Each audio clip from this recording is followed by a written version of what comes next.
Sir. तो last हम लोगों ने ऐड वाला फीचर कर लिया था, उसमें कोई डाउट? इससे आगे बढ़ रहा हूँ मैं सर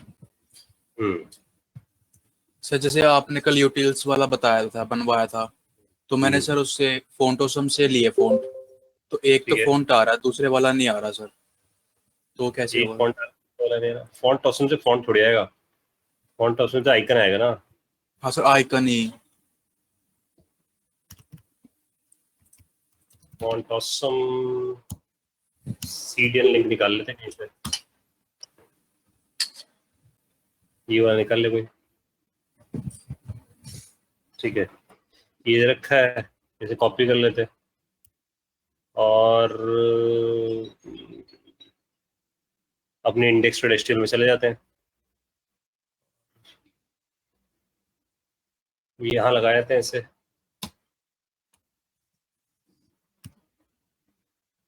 डायरेक्ट पेस्ट कर दिया मैंने, लिंक में इसे पेस्ट कर दिया। ठीक है, तो ये लग गया हमारे पास फॉन्ट ऑसम। अब फॉन्ट ऑसम पे जाकर भाई ऐसा कर दे, फॉन्ट ऑसम आइकन्स सर्च मार ले, ये फॉन्ट ऑसम के आइकन्स आ जाएंगे यहाँ पर। ठीक है, थोड़ा छोटा कर देते हैं इसे, और मान ले हमें चाहिए था एडिट का आइकन, ये आ रहा है एडिट का पेंसिल, इस पर क्लिक कर देते हैं। एफ ए पेंसिल है, ये इसने दे रखा है आई के अंदर, ये क्लास है इसकी, F A pencil.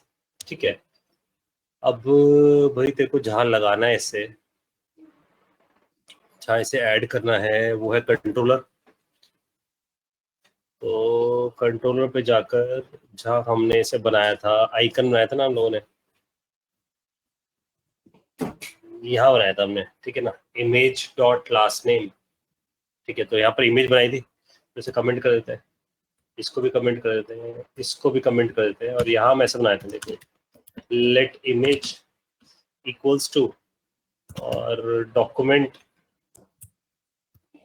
Dot create element I बना लेते हैं, क्योंकि उसने भी आई बनाया, हमने आई बना दिया हमने, इसे इमेज ही बोल रहा हूँ मैं। इमेज डॉट क्लास नेम डाल देते हैं इसके अंदर, एफ ए और एफ ए आइकन है इसके अंदर। ठीक है, तो मैं ऐसा करता हूँ यार, क्योंकि दो क्लासेस की डिमांड हो रही है यहाँ पर, एक एफ ए क्लास है, एक एफ ए पेंसिल क्लास है, तो उसमें लगाते हैं इमेज डॉट, चेक कर लेता हूँ यार मैं इसको, फिर लगाता हूँ मैं इस क्लास को। तो पहले तो मैं इसे कॉपी कर लेता हूँ इस वाले टास्क को, और इसे चेक कर लेते हैं यहाँ पर, अबाउट ब्लैंक। ठीक है, यहाँ पहले चेक कर लेते हैं, फिर लगा के देखेंगे इसको। ठीक है, और इसे पेस्ट कर देते हैं। ये इमेज बनाई है हम लोगों ने, इमेज को आई में, आई से बनाया, आई फॉर आइकन, और यहाँ देते हैं image dot class list dot add F A है ना, देखो हमारे पास, तो एफ ए ऐड हो जाए, फिर उसके साथ जो नाम था उसका एफ ए वो था पेंसिल।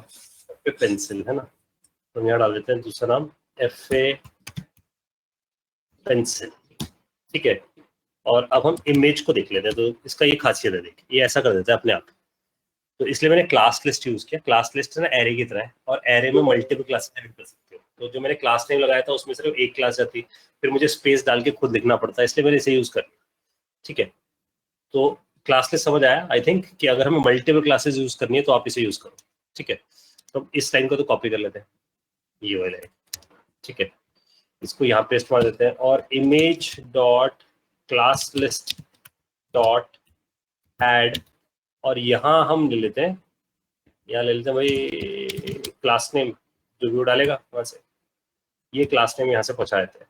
ठीक है, अब आजा यहाँ पर, ये जो हमने एडिट वाला फंडा लगाया था ना, ये, तो इसकी जगह सपोज मैं ऐसे कर देता हूँ कमेंट, इसे भी कर दे कमेंट वो रेफरेंस के लिए, और T D dot append child में जाकर क्रिएट आइकन में जाकर आइकन का नाम दे दे भाई, जो आइकन का नाम है, तो आइकन के नाम हमारे पास है एफ ए पेंसिल।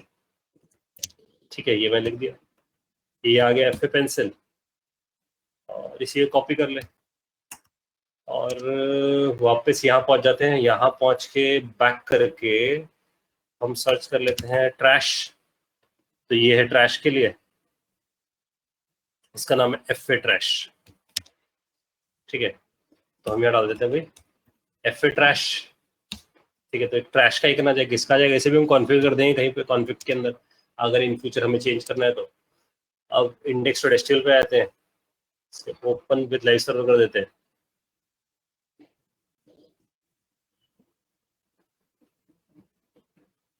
ठीक है, और यहाँ चले जाते हैं,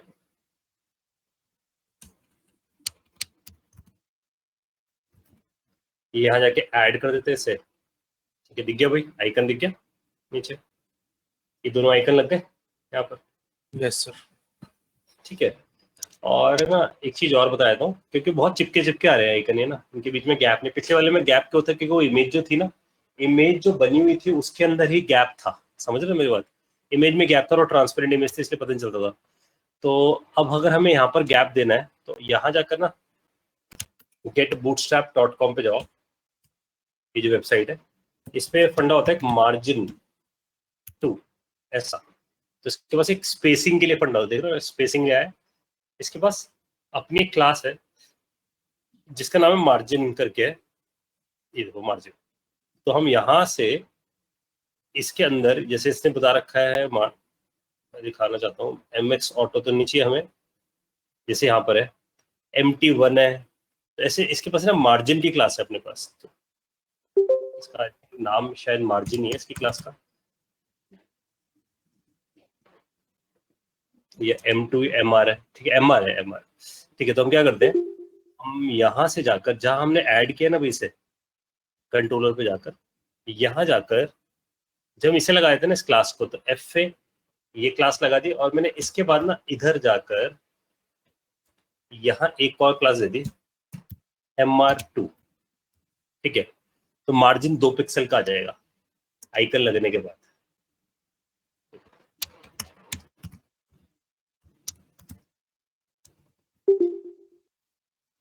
ठीक है, देखा आप लोगों को, MR2 से 2 पिक्सल का मार्जिन आ गया। ठीक है, ये बूटस्ट्रैप की क्लासेस है, ये प्रैक्टिस से याद होती है, कोई ये ना सोचे कि कुछ अलग बात है। ठीक है, ये सिर्फ प्रैक्टिस से याद होगी जितना आप देखोगे। और अगेन ये मर्न का पार्ट नहीं है, लेकिन मैं इसलिए बता रहा हूँ कि भाई हमें लुक एंड फील सही बना लें, क्योंकि मर्न में तो हमें फंक्शनलिटी पे ध्यान देना है इसका। तो आपको आई थिंक ये सबको समझ आएगा कि MR2 मैंने क्यों लगाया है, 2 पिक्सल का गैप देने के लिए। ठीक है, क्वेश्चन आया हुआ है साहिल का कि we can also use the config file by creating a new key icons and adding relevant values. ये वाली आई थिंक साहिल ये वाली बात बोल रहा है कि जो मैंने क्लास का नाम लिखा है, आई होप ये इसकी बात बोल रहा है कि एफ ए पेंसिल। अगर हम इन जो ये नाम है इनको भी हम कहाँ पर मेंटेन कर सकते हैं, कॉन्फिग के अंदर ही। तो हम यहाँ से पहुंच जाए अपने कॉन्फिग के अंदर, और कॉन्फिग के अंदर जैसे हमने यहाँ पर पाथ दे रखा था, ऐसे हम यहाँ पर क्या दे सकते हैं, इन जैसे यहाँ पर पाथ दे रखा है, यूआरएल दे रखे हैं, अब यहाँ पर आप क्या रख सकते हो, यहाँ पर रख सकते हो आइकन्स, और आइकन्स में स्पेसिफाई कर दो एडिट के आइकन पे क्या दिखाना चाहते हो, और ट्रैश के आइकन पे क्या दिखाना चाहते हो, ये आप यहाँ स्पेसिफाई करके आ सकते हो। ठीक है, अगर आपको यहाँ से नाम नहीं देने ताकि मिस स्पेल ना हो। ठीक है, और यहाँ जाके हमने स्पेसिफाई कर दिया एफ ए पेंसिल, तो यहाँ जाकर डाल कर ऐसा, और एफ ए ट्रैश था ये हमने यहाँ पर डाल के रख दिया, और यहाँ हमने दे दिया बेस, बेस है एफ ए हमेशा। ठीक है, वो भी हमने यहाँ पर स्पेसिफाई करके छोड़ दिया। तो एफ ए बेस है हमारे पास, और ये आइकन यहाँ खत्म हो गए तो कॉमा यूआरएल करके अब पहुंच जाते हैं यहाँ पर। यहाँ जाकर हम लिख देते हैं, तो हम यहाँ स्पेसिफाई करते हैं config dot icons dot edit, और ऐसे ही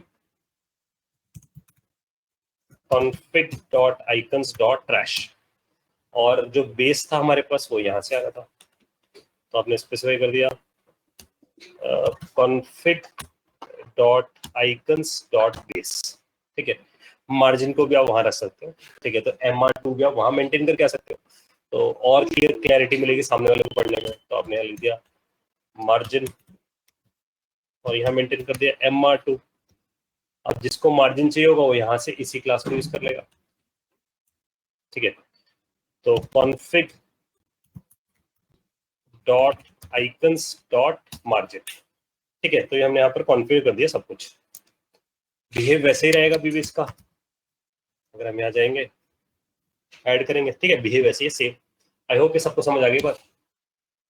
और ये जिनका क्वेश्चन था फॉन्ट ऑसम का, वही मैंने बता दिया कि फॉन्ट ऑसम कैसे काम कर रहा है, ठीक है।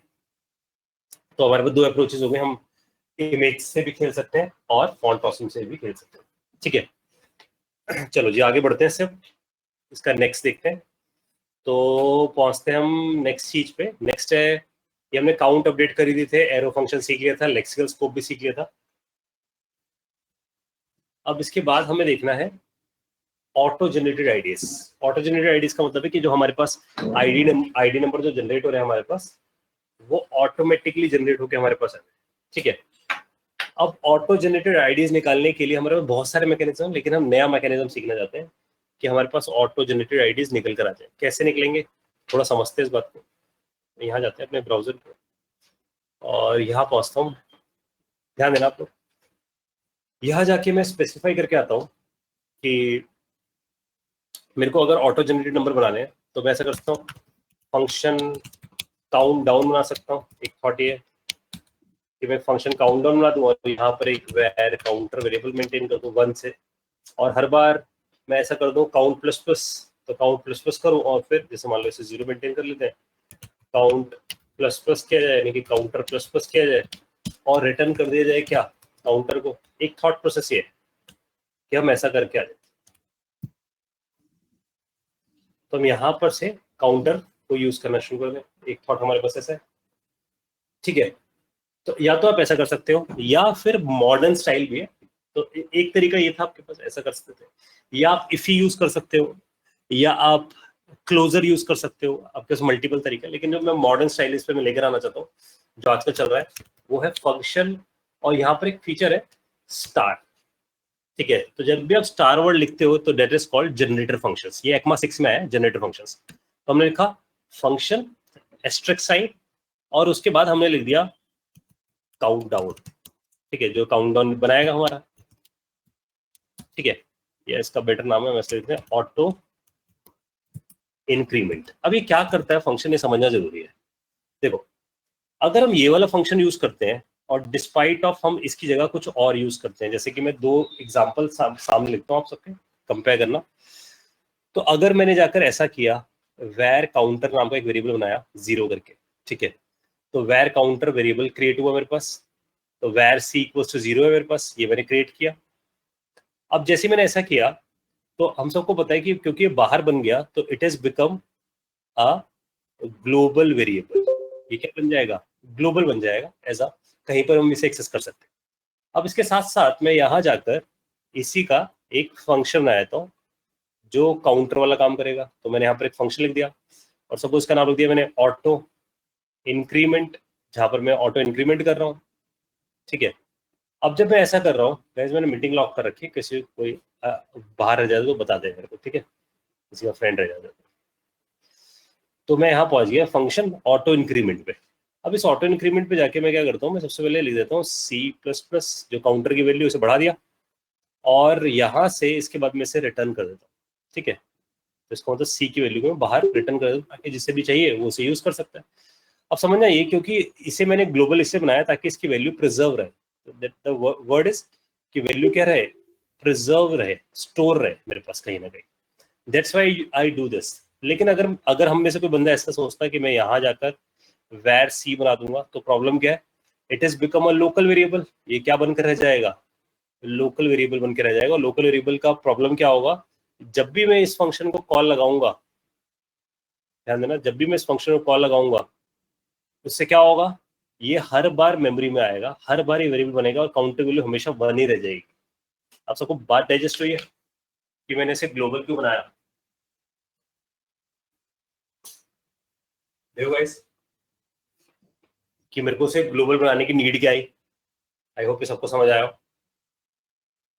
तो अब अगर ये ग्लोबल बन गया हमारे पास, सो द प्रॉब्लम इज कि कोई भी जाके इसे डिस्ट्रॉय कर सकता है, कोई भी इसे जाके यूज कर सकता है। तो हम चाहते हैं कि हमारा वेरिएबल ना लोकल रहे। अभी इंपॉर्टेंट है कि वी वांट, हमारे को जो सबसे पहले नीड है वो है कि वेरिएबल क्या रहे, लोकल रहे पहली बार, और प्लस वो वेरिएबल क्या होता रहे, अपडेट होता रहे। ठीक है, उसकी वैल्यू भी अपडेट होती रहे। तो इसके लिए एक थॉट मैं दे रहा हूँ कि हम किसे यूज कर सकते थे, क्लोजर को। ये हम लोगों ने पढ़ा हुआ है पिछली बार।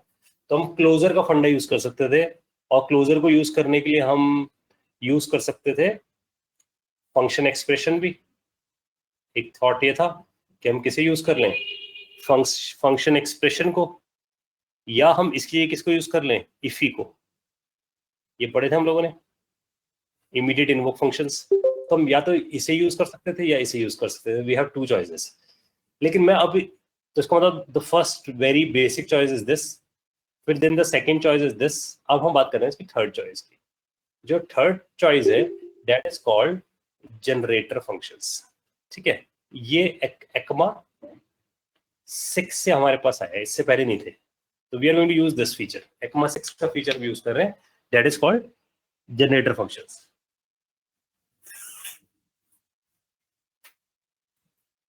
देखो इसमें कोई डाउट है तो ठीक है, कि हम क्यों आए हैं यहाँ पर। तो हमारे पास ये चॉइस तो थी, but we want to use a new choice जो कि ECMA 6 में। अब कैसे काम करता है ये देखते हैं इसे। तो इसका बिहेवियर अलग है, नए तरीके से बनाया हुआ जनरेटर फंक्शंस। तो मैं एक वर्ड यूज कर रहा हूँ, जनरेटर फंक्शन। इंटरनली आइटरेटर का फंडा यूज करते हैं, जो बहुत बड़ी बड़ी प्रोग्रामिंग में होता है। सो यूजिंग अ फंडा कॉल्ड आइटरेटर। कैसे है वो देखते हैं। देखो, तो जनरेटर फंक्शन के लिए जो पहला सिंटैक्स है, जब भी आपको जनरेटर फंक्शन बनाना है, तो द फर्स्ट बेसिक सिंटैक्स है, आपको जाकर ये एस्टेरिस्क साइन लगाना जरूरी है। ये बताएगा कि this has become a generator function.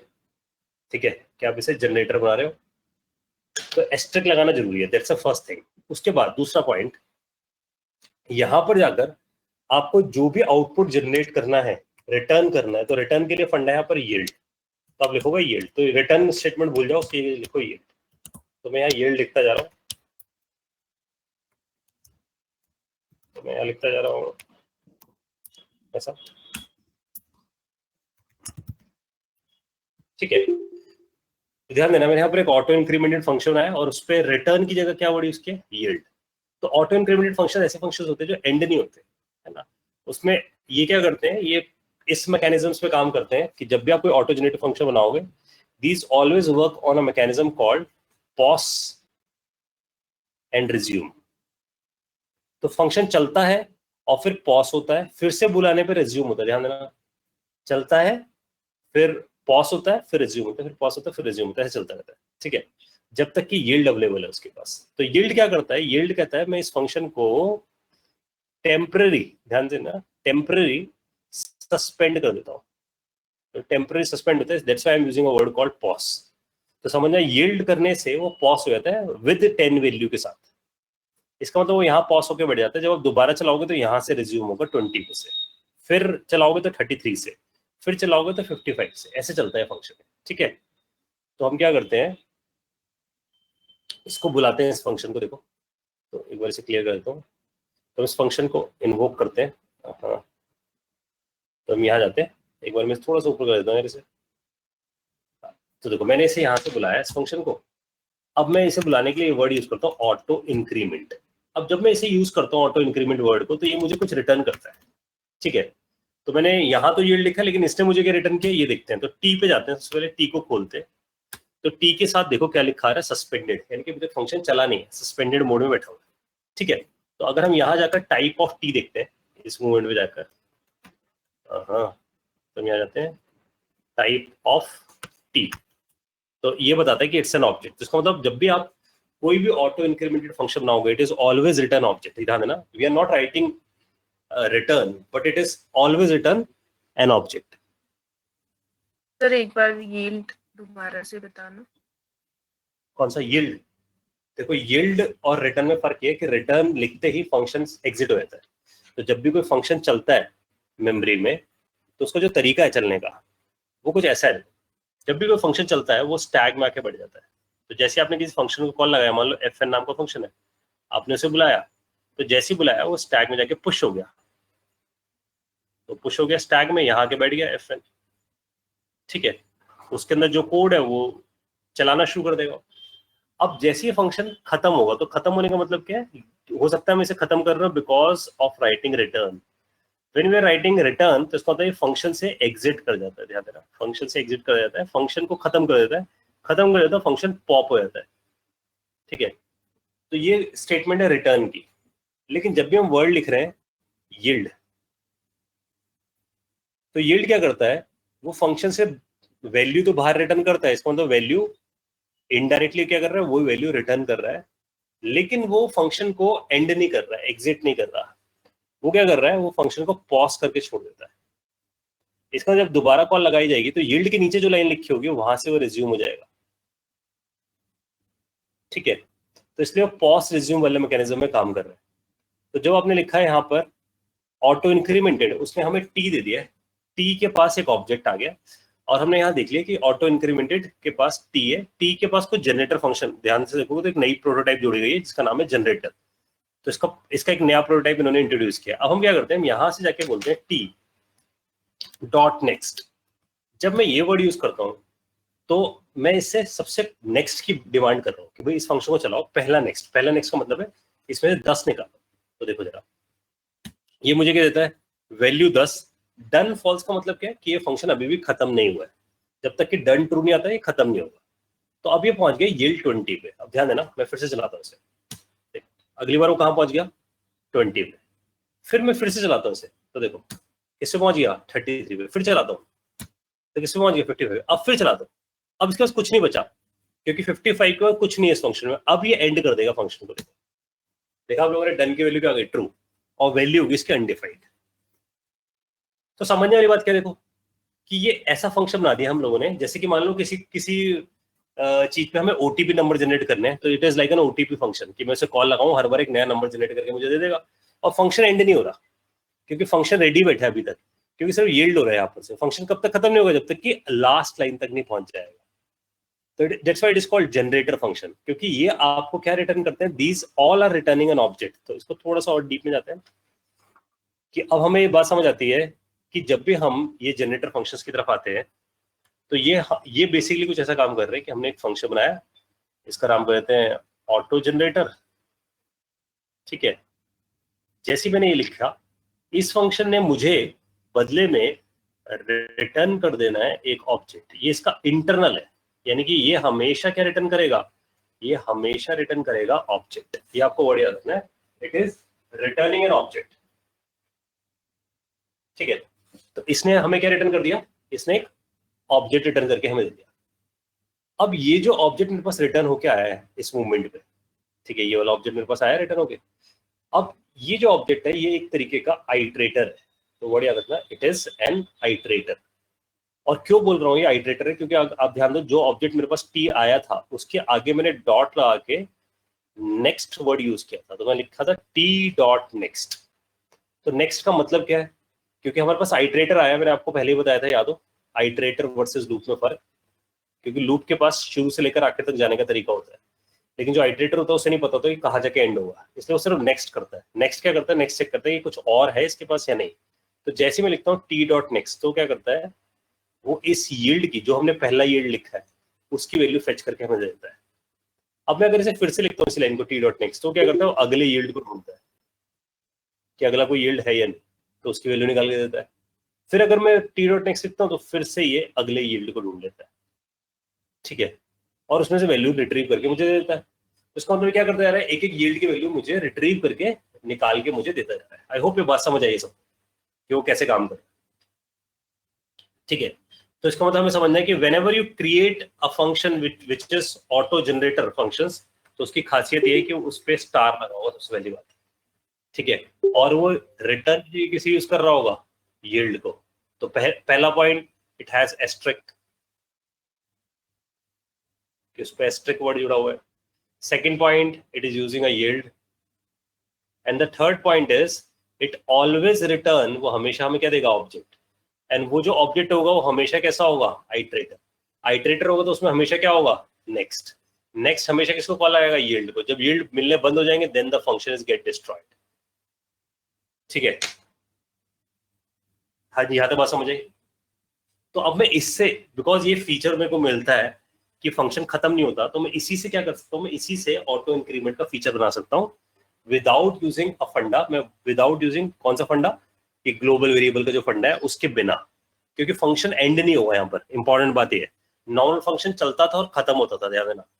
जो नॉर्मल फंक्शन था वो क्या करता था, उसके बाद प्रॉब्लम क्या थी, जब भी हम नॉर्मल फंक्शन की बात करते थे तो नॉर्मल फंक्शन में हमें ग्लोबल वेरिएबल डिफाइन करना पड़ता था, क्योंकि वो चलता था और खत्म हो जाता था। और ये पहचान क्या थी कि जब भी कोई फंक्शन चलता था उस टैग में पुश होता था और फिर खत्म होती, रिटर्न होती, पॉप हो जाता था। लेकिन यहाँ पर फंक्शन पॉज और रिज्यूम हो रहा है सिर्फ। तो जब आप नेक्स्ट कर रहे हो रिज्यूम होता है, और रिज्यूम होता है तो यील्ड को ढूंढता है और चला जाता है। तो अब अगर मेरे को बात पता चलती है कि वो ऐसे काम कर रहा है, तो मुझे आइडियली क्या करना चाहिए, देखो जरा, मैं यहाँ जाता हूँ, यहाँ जाके लिखता हूँ फंक्शन, और यहाँ लिखते हैं वापस वही ऑटो इंक्रीमेंट वाले फंक्शन। तो INCR कर देता हूँ उसमें इसका नाम, ऑटो इंक्रीमेंट। और अब ध्यान देना जो मैं करने वाला हूँ, मैं यहाँ जाकर एक वेरिएबल बनाता हूँ where counter1, ये मैंने बना दिया। और ध्यान देना मैं यहाँ जाके लिख रहा हूँ while true। while true का मतलब जानते हो इनफाइनाइट लूप पे कभी खत्म नहीं होगी। और हर बार मैं यहाँ जाकर ऐसा कर देता हूँ yield काउंटर। इसका मतलब क्या हुआ, yield का मतलब क्या था, रिटर्न, उससे बाहर आ जाएगा, लेकिन फंक्शन से बाहर नहीं आएगा, फंक्शन सस्पेंड हो जाएगा सिर्फ, यानी कि पॉज हो जाएगा।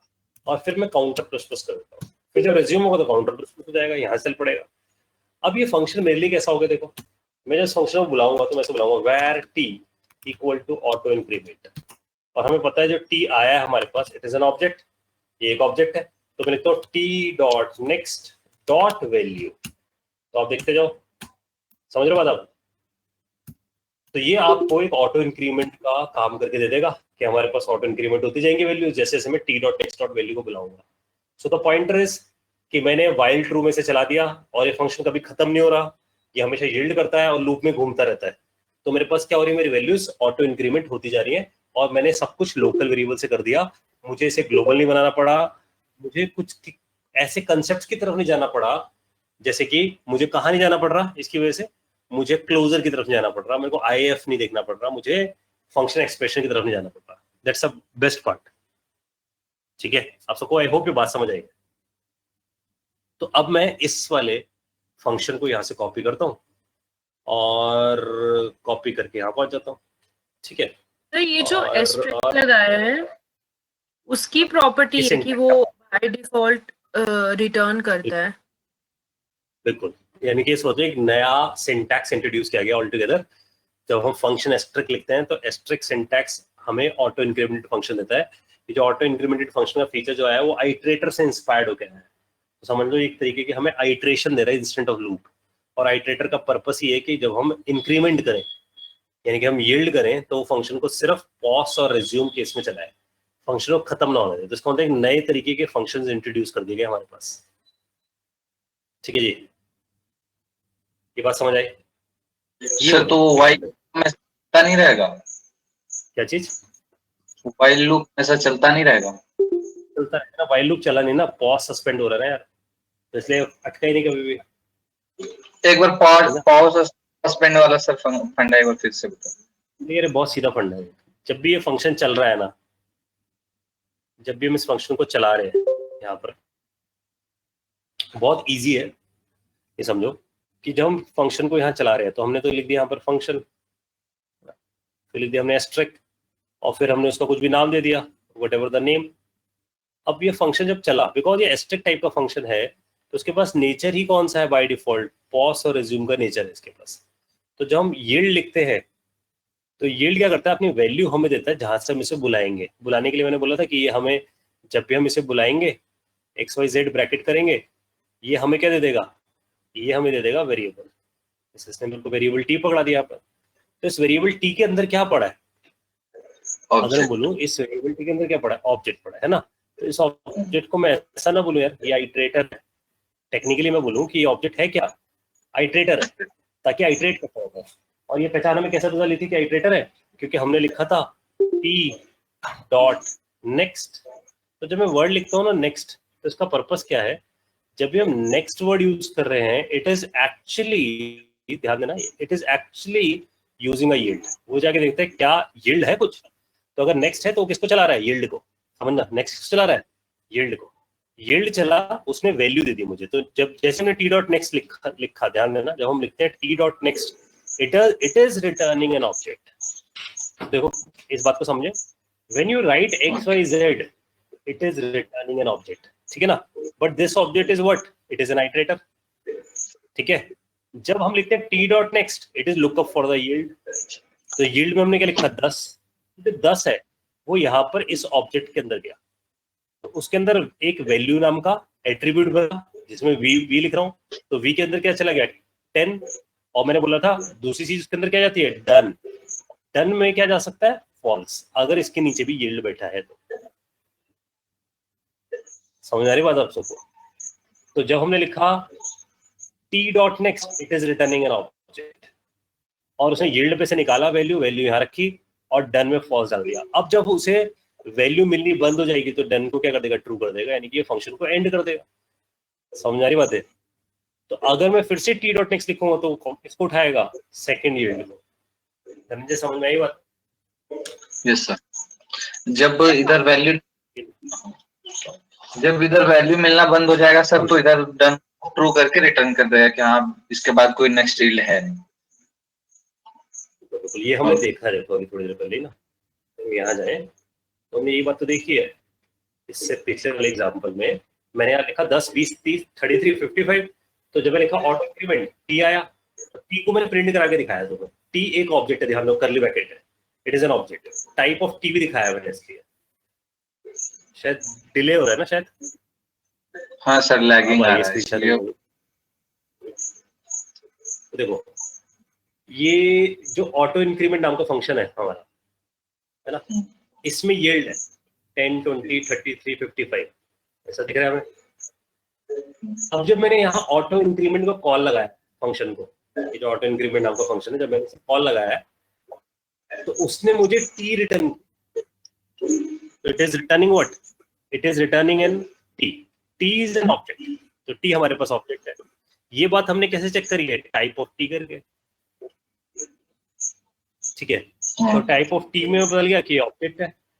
अब जब ये ऑब्जेक्ट बदल गया तो ये ऑब्जेक्ट किस टाइप का है, ये ऑब्जेक्ट हमारे पास आइटरेटर टाइप का है। अभी हमें इसके अंदर टी डॉट नेक्स्ट मिलता है, जब हम लिखते हैं टी डॉट नेक्स्ट तो ये हमें क्या देता है, एक ऑब्जेक्ट। ध्यान देना टी डॉट नेक्स्ट पे हमें क्या देता है, ऑब्जेक्ट, उसके अंदर एक वैल्यू पड़ी होती है और साथ में डन पड़ा होता है, ठीक है। फिर हम टी डॉट नेक्स्ट करते हैं, फिर वैल्यू डन, और डन में क्या पड़ा है फॉल्स।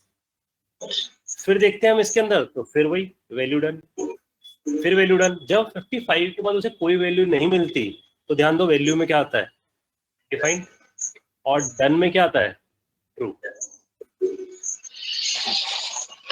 ठीक है। समझ में आ गई बात? तो अब जब मैं यहाँ लिख रहा हूँ ऑटो इंक्रीमेंट नाम का फंक्शन और वाइल ट्रू लिख रहा हूँ, तो समझना ये है कि यार ये फंक्शन ऐसा नहीं कि चलता जा रहा है, ये इनफाइनाइट में नहीं फंसा हुआ। जब तुमने इसे बुलाया इसने तुम्हें क्या पकड़ा दिया, आइटरेटर पकड़ा दिया। समझना, इसने तुम्हें क्या पकड़ाया, आइटरेटर, आइटरेटर तुम्हारे पास आ गया। अब जो तुम्हारे पास आइटरेटर आ गया तो आइटरेटर ऑब्जेक्ट है। जब तुमने बुलाया T dot next dot value, तो उसने क्या किया, यील्ड से वैल्यू ली और बाहर आ गया। ध्यान देना, यील्ड से वैल्यू ली और बाहर आ गया। फिर जब तुमने बुलाया फिर वही काम किया, इसने यील्ड से वैल्यू ली फिर बाहर आ गया। इसलिए कैसे काम कर रहा है, pause resume, pause resume, infinite नहीं चल रहा। देखो गाइस, ओके डाइजेस्ट करो इस बात को। देखो किसी और का डाउट?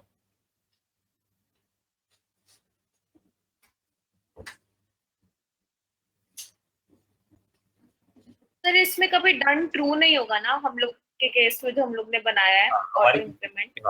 हमने इसी हिसाब से बनाया ना, जैसा डेटाबेस में नहीं होते, डेटाबेस में सीक्वेंसेस होते हैं, वो बढ़ते रहते हैं हमेशा, ऑटो इंक्रीमेंट वो कभी रुकते नहीं है। वैसे ही मैंने उसका इल्यूजन क्रिएट किया क्लाइंट साइड पे। ठीक है ठीक है ठीक है जी, सबको क्लियर हो गई बात है?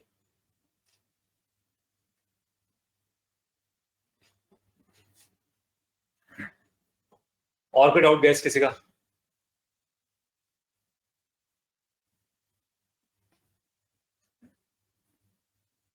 तो जैसे साहिल ने पूछा कि वहां पर भी यील्ड होता है, यार वो यील्ड थ्रेड्स के साथ वाला है असल में ना।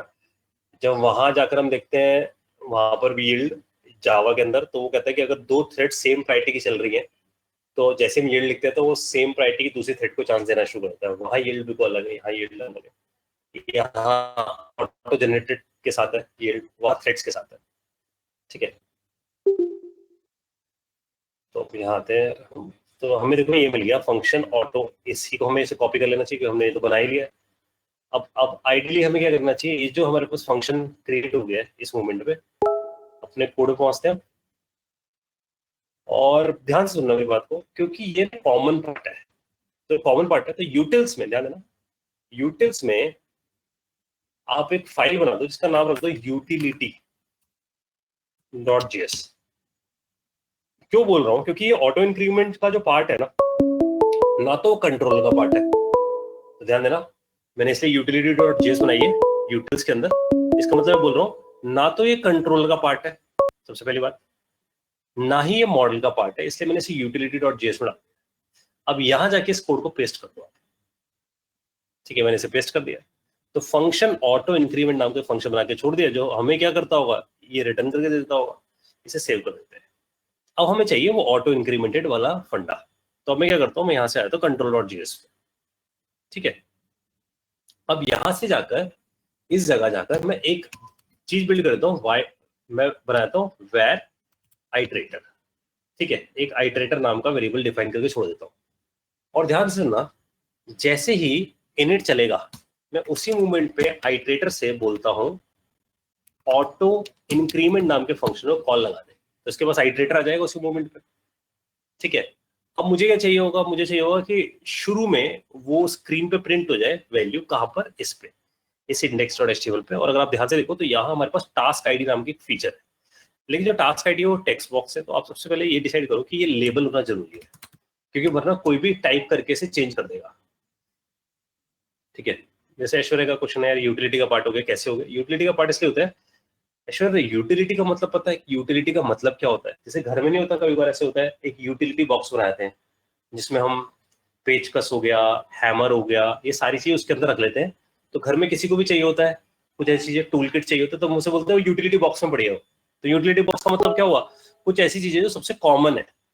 तो ऑटो इंक्रीमेंट वही कॉमन चीज है ना, किसी प्रोजेक्ट में चाहिए होगा तो it's a common for all, क्योंकि ऑटो इंक्रीमेंट हर एक को चाहिए होगा। तो इसलिए मैंने उसे किसका पार्ट बना दिया, यूटिलिटी का। कंट्रोलर का पार्ट नहीं बनाया, क्योंकि कंट्रोलर का काम था डॉम। ध्यान देना भाई, कंट्रोलर का जो काम है वो है डॉम। एक बार मैं इससे अपने टूल को स्टार्ट कर रहा हूँ, फिर मैं एक बार दिखाता हूँ आप लोगों को ड्राइंग से, स्लो आ रहा है ना इसकी रेंडरिंग।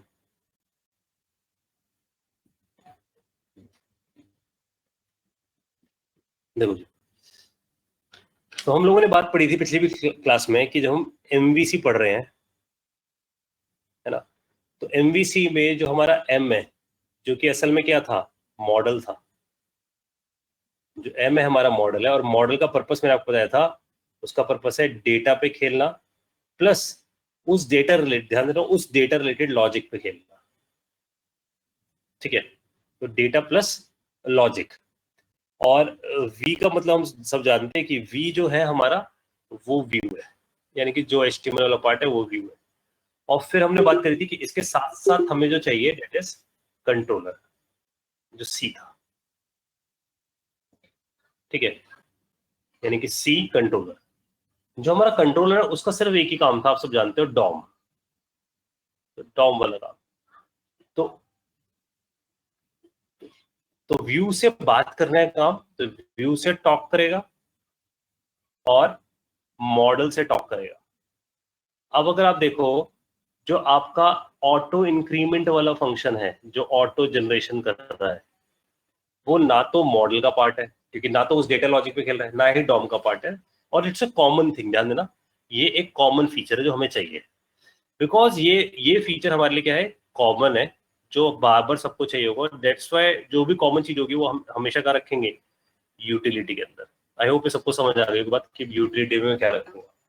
तो सपोज अगर मैंने आपको बोला कि फोन नंबर 10 डिजिट का होना चाहिए, इट्स अ यूटिलिटी, क्योंकि it's a common for everyone. Email में @ होना चाहिए, इट इज यूटिलिटी। तो ऐसी चीजों को मैं यूटिलिटी के अंदर दूंगा, दैट्स अ कॉमन। ठीक है, तो सिर्फ ये असल में क्या मैकेनिज्म है, इट इज फॉर स्ट्रक्चरिंग, हम स्ट्रक्चरिंग कर रहे हैं कोड की, कि हम स्ट्रक्चर कैसे करके रख रहे हैं। वापस आते हैं यहाँ पर, तो यहाँ पहुंचते हैं हम। ये ऑटो इंक्रीमेंट को हमने बुलाया, आइटरेटर अपने पास आया। अच्छा, अब हमें क्या करना चाहिए, हमें यहाँ से ध्यान देना, ये जो आइटरेटर मेरे पास आया, अब मुझे इसे प्रिंट कराना चाहिए था। तो मैंने यहाँ गया, लेबल पे आगे क्लास लिखा, टाइप टेक्स्ट हटाना होगा क्योंकि टेक्स्ट बॉक्स नहीं है। टास्क आईडी ठीक है, प्लेस होल्डर की कोई नीड नहीं होती क्योंकि वो लेबल है, ठीक है, ये हमारे पास ऐसा हो गया। अब आपके पास क्या होना चाहिए, बाय डिफॉल्ट एक नंबर आना चाहिए इसके ऊपर। हमने डिसाइड किया कि बाय डिफॉल्ट एक नंबर दिखाएंगे वहां पर। तो हमारे पास आईडी है, उसका आईडी देखें क्या है, टास्क आईडी। इस टास्क आईडी को उठाया जाए और controller.js में जाया जाए और यहाँ एक फंक्शन बना दिया जाए, फंक्शन प्रिंट टास्क आईडी। तो टास्क आईडी प्रिंट करेंगे फंक्शन, जिसमें मुझे क्या लिखना चाहिए, मुझे लिखना चाहिए डॉक्यूमेंट डॉट क्वेरी सिलेक्टर और हैश और task ID dot inner text equal to, इसके इक्वल टू में क्या लिखूं मैं, आइटरेटर, ठीक है। तो ध्यान देना, मैं यहाँ स्पेसिफाई कर दूं iterator dot next dot value. और अगर ध्यान से देखें तो ये फंक्शन एक लाइन का है, तो उस पर मैंने लिख दिया कॉन्स्ट ऐसे, ठीक है। तो const print task equal to ऐसे, और ये एरो, और ये क्योंकि सिंगल लाइन फंक्शन है तो ऐसा लिख के छोड़ दिया मैंने। So this has become a one liner function, इसलिए मैंने इसे ऐसा कर दिया। और यहां से ध्यान देना, जैसी स्क्रीन खुलेगी प्रिंट टास्क आईडी नाम का फंक्शन कॉल हो जाए, ठीक है। इसको यहाँ कॉल करना जरूरी है, इसके नीचे, ठीक है, क्योंकि आइटरेटर हमें चाहिए, आइटरेटर पहले इनिशियलाइज हो जाना चाहिए। तो प्रिंट टास्क आईडी चलेगा, print task ID ID number 1 छाप कर आ जाएगा स्क्रीन पे। तो अगर हम देखें इस बात को इस बार कि कैसे काम कर रहा है, तो यहाँ से एक बार इसे रन करते हैं। तो यहाँ जाता हूँ मैं, ओपन विद लाइव सर्वर करते हैं। सर वो जेस की फाइल आपने ऐड नहीं करी शायद, यूटिलिटी की। ठीक है, जल्दबाजी मैंने उसे ऐड नहीं किया, सही बोल रहे हैं। तो यहाँ मैंने कॉन्फ़िग तो डाल दिया, अब मुझे यहाँ जाकर डाल देना चाहिए किसको, स्क्रिप्ट। और ध्यान देना ये वाली भी किसी पे डिपेंडेंट नहीं है, तो इसे सबसे ऊपर भी डाल सकता हूँ, इसके नीचे भी डाल सकता हूँ। तो मैंने लिख दिया स्क्रिप्ट src, और यहाँ आप स्पेसिफाई कर दो स्क्रिप्ट्स स्लैश, और यूटिल्स में आओ, और यूटिल्स में utility.js है, तो यहाँ हमने डाल दिया utility.js, ठीक है। और ऊपर कॉन्फ़िग है हमारे पास। तो एक काम और भी सोच सकते हैं, जैसे काउंटर में हमारे पास क्या आ रहा है, 1 लिखा रहा है, तो आप कॉन्फ़िग में ये भी सोच सकते हो कि ऑटो इंक्रीमेंट जो स्टार्ट होगा आपका हमेशा, वो किससे होना चाहिए। सपोज आपने लिख दिया 1001 से होना चाहिए, तो अब आप क्या थॉट प्लान लेकर आ सकते हो कि आपके प्रोजेक्ट में इस जगह ये जो काउंटर है वो ऐसा है, config dot auto increment start. तो इसका मतलब किससे शुरू होगा, 1001 से शुरू होगा, ठीक है, या 1000 से शुरू होगा इससे, ठीक है। पहला नंबर 1001 आएगा। आई होप ये बात सबको समझ आई है। अगर आप चाहते हो कि भाई मैं इन फ्यूचर अपने अलग अलग एप्लीकेशन के हिसाब से अलग अलग नंबर जनरेट करूँ, तो मैं यहाँ पर सेट करके रखूँ। index.html हमने इसे लगाकर छोड़ दिया, वापस आते हैं। तो अगर हम देखें इसे रिफ्रेश करके, तो देखो ये ऐसा आ रहा है, और ये एडिट नहीं हो सकता, समझना। मैं यहाँ टाइप करने की कोशिश कर रहा हूँ लेकिन टाइप नहीं कर पा रहा क्योंकि लेबल है। आई होप ये बात सबको समझ आई है। तो हमारे पास ये जनरेट हो गया। अब आइडियली क्या होना चाहिए, जैसे हम ऐड का बटन दबाएं तो हमारे पास नेक्स्ट नंबर आ जाना चाहिए। तो जैसे हम ऐड का बटन दबाएं तो ये दोबारा से कॉल हो जाना चाहिए प्रिंट टास्क आईडी। तो यहाँ से हम जाके प्रिंट टास्क आईडी नाम के फंक्शन को ऐड में, ध्यान देना, यहाँ अपडेट काउंट्स और प्रिंट टास्क आईडी को फिर से कॉल लगाए थे ताकि फिर से अपने आप जनरेट हो जाए। तो अब देखते हैं, देखो 1000 आ रहा है यहाँ पर, यहाँ हम कुछ लिखते हैं, यहाँ कुछ लिखते हैं, ऐड का बटन दबाते हैं। अच्छा ये गड़बड़ आ रही है, नहीं कोई पता लगा पाए क्या गड़बड़ है, नीचे है ना, इसे मैं इसे कराता हूँ। देखो जरा, यहाँ आ रहा है अनडिफाइंड लिखा हुआ, यहाँ अनडिफाइंड लिखा रहा है, ठीक है। यहाँ 1001 हो गया, लेकिन यहाँ सब सही काम कर रहा है। वहाँ अनडिफाइंड लिखे आने की वजह क्या है, ऐड की वजह है, क्योंकि हमने यहाँ से उठाया डॉट वैल्यू। क्योंकि जब ये टेक्स्ट बॉक्स था तब डॉट वैल्यू था, अब तो कैसे उठाना पड़ेगा, इसे इनर टेक्स्ट से। तो अगर हम इसे फिर से टेस्ट करें, फिर से यहाँ जाते हैं, यहाँ टाइप करते हैं, ऐड का बटन प्रेस करते हैं, देखो ये आ गया 1001। फिर हम 1001 है ऐड करते हैं 1001, फिर ऐड करते हैं 1002, ऐड करते हैं 1003।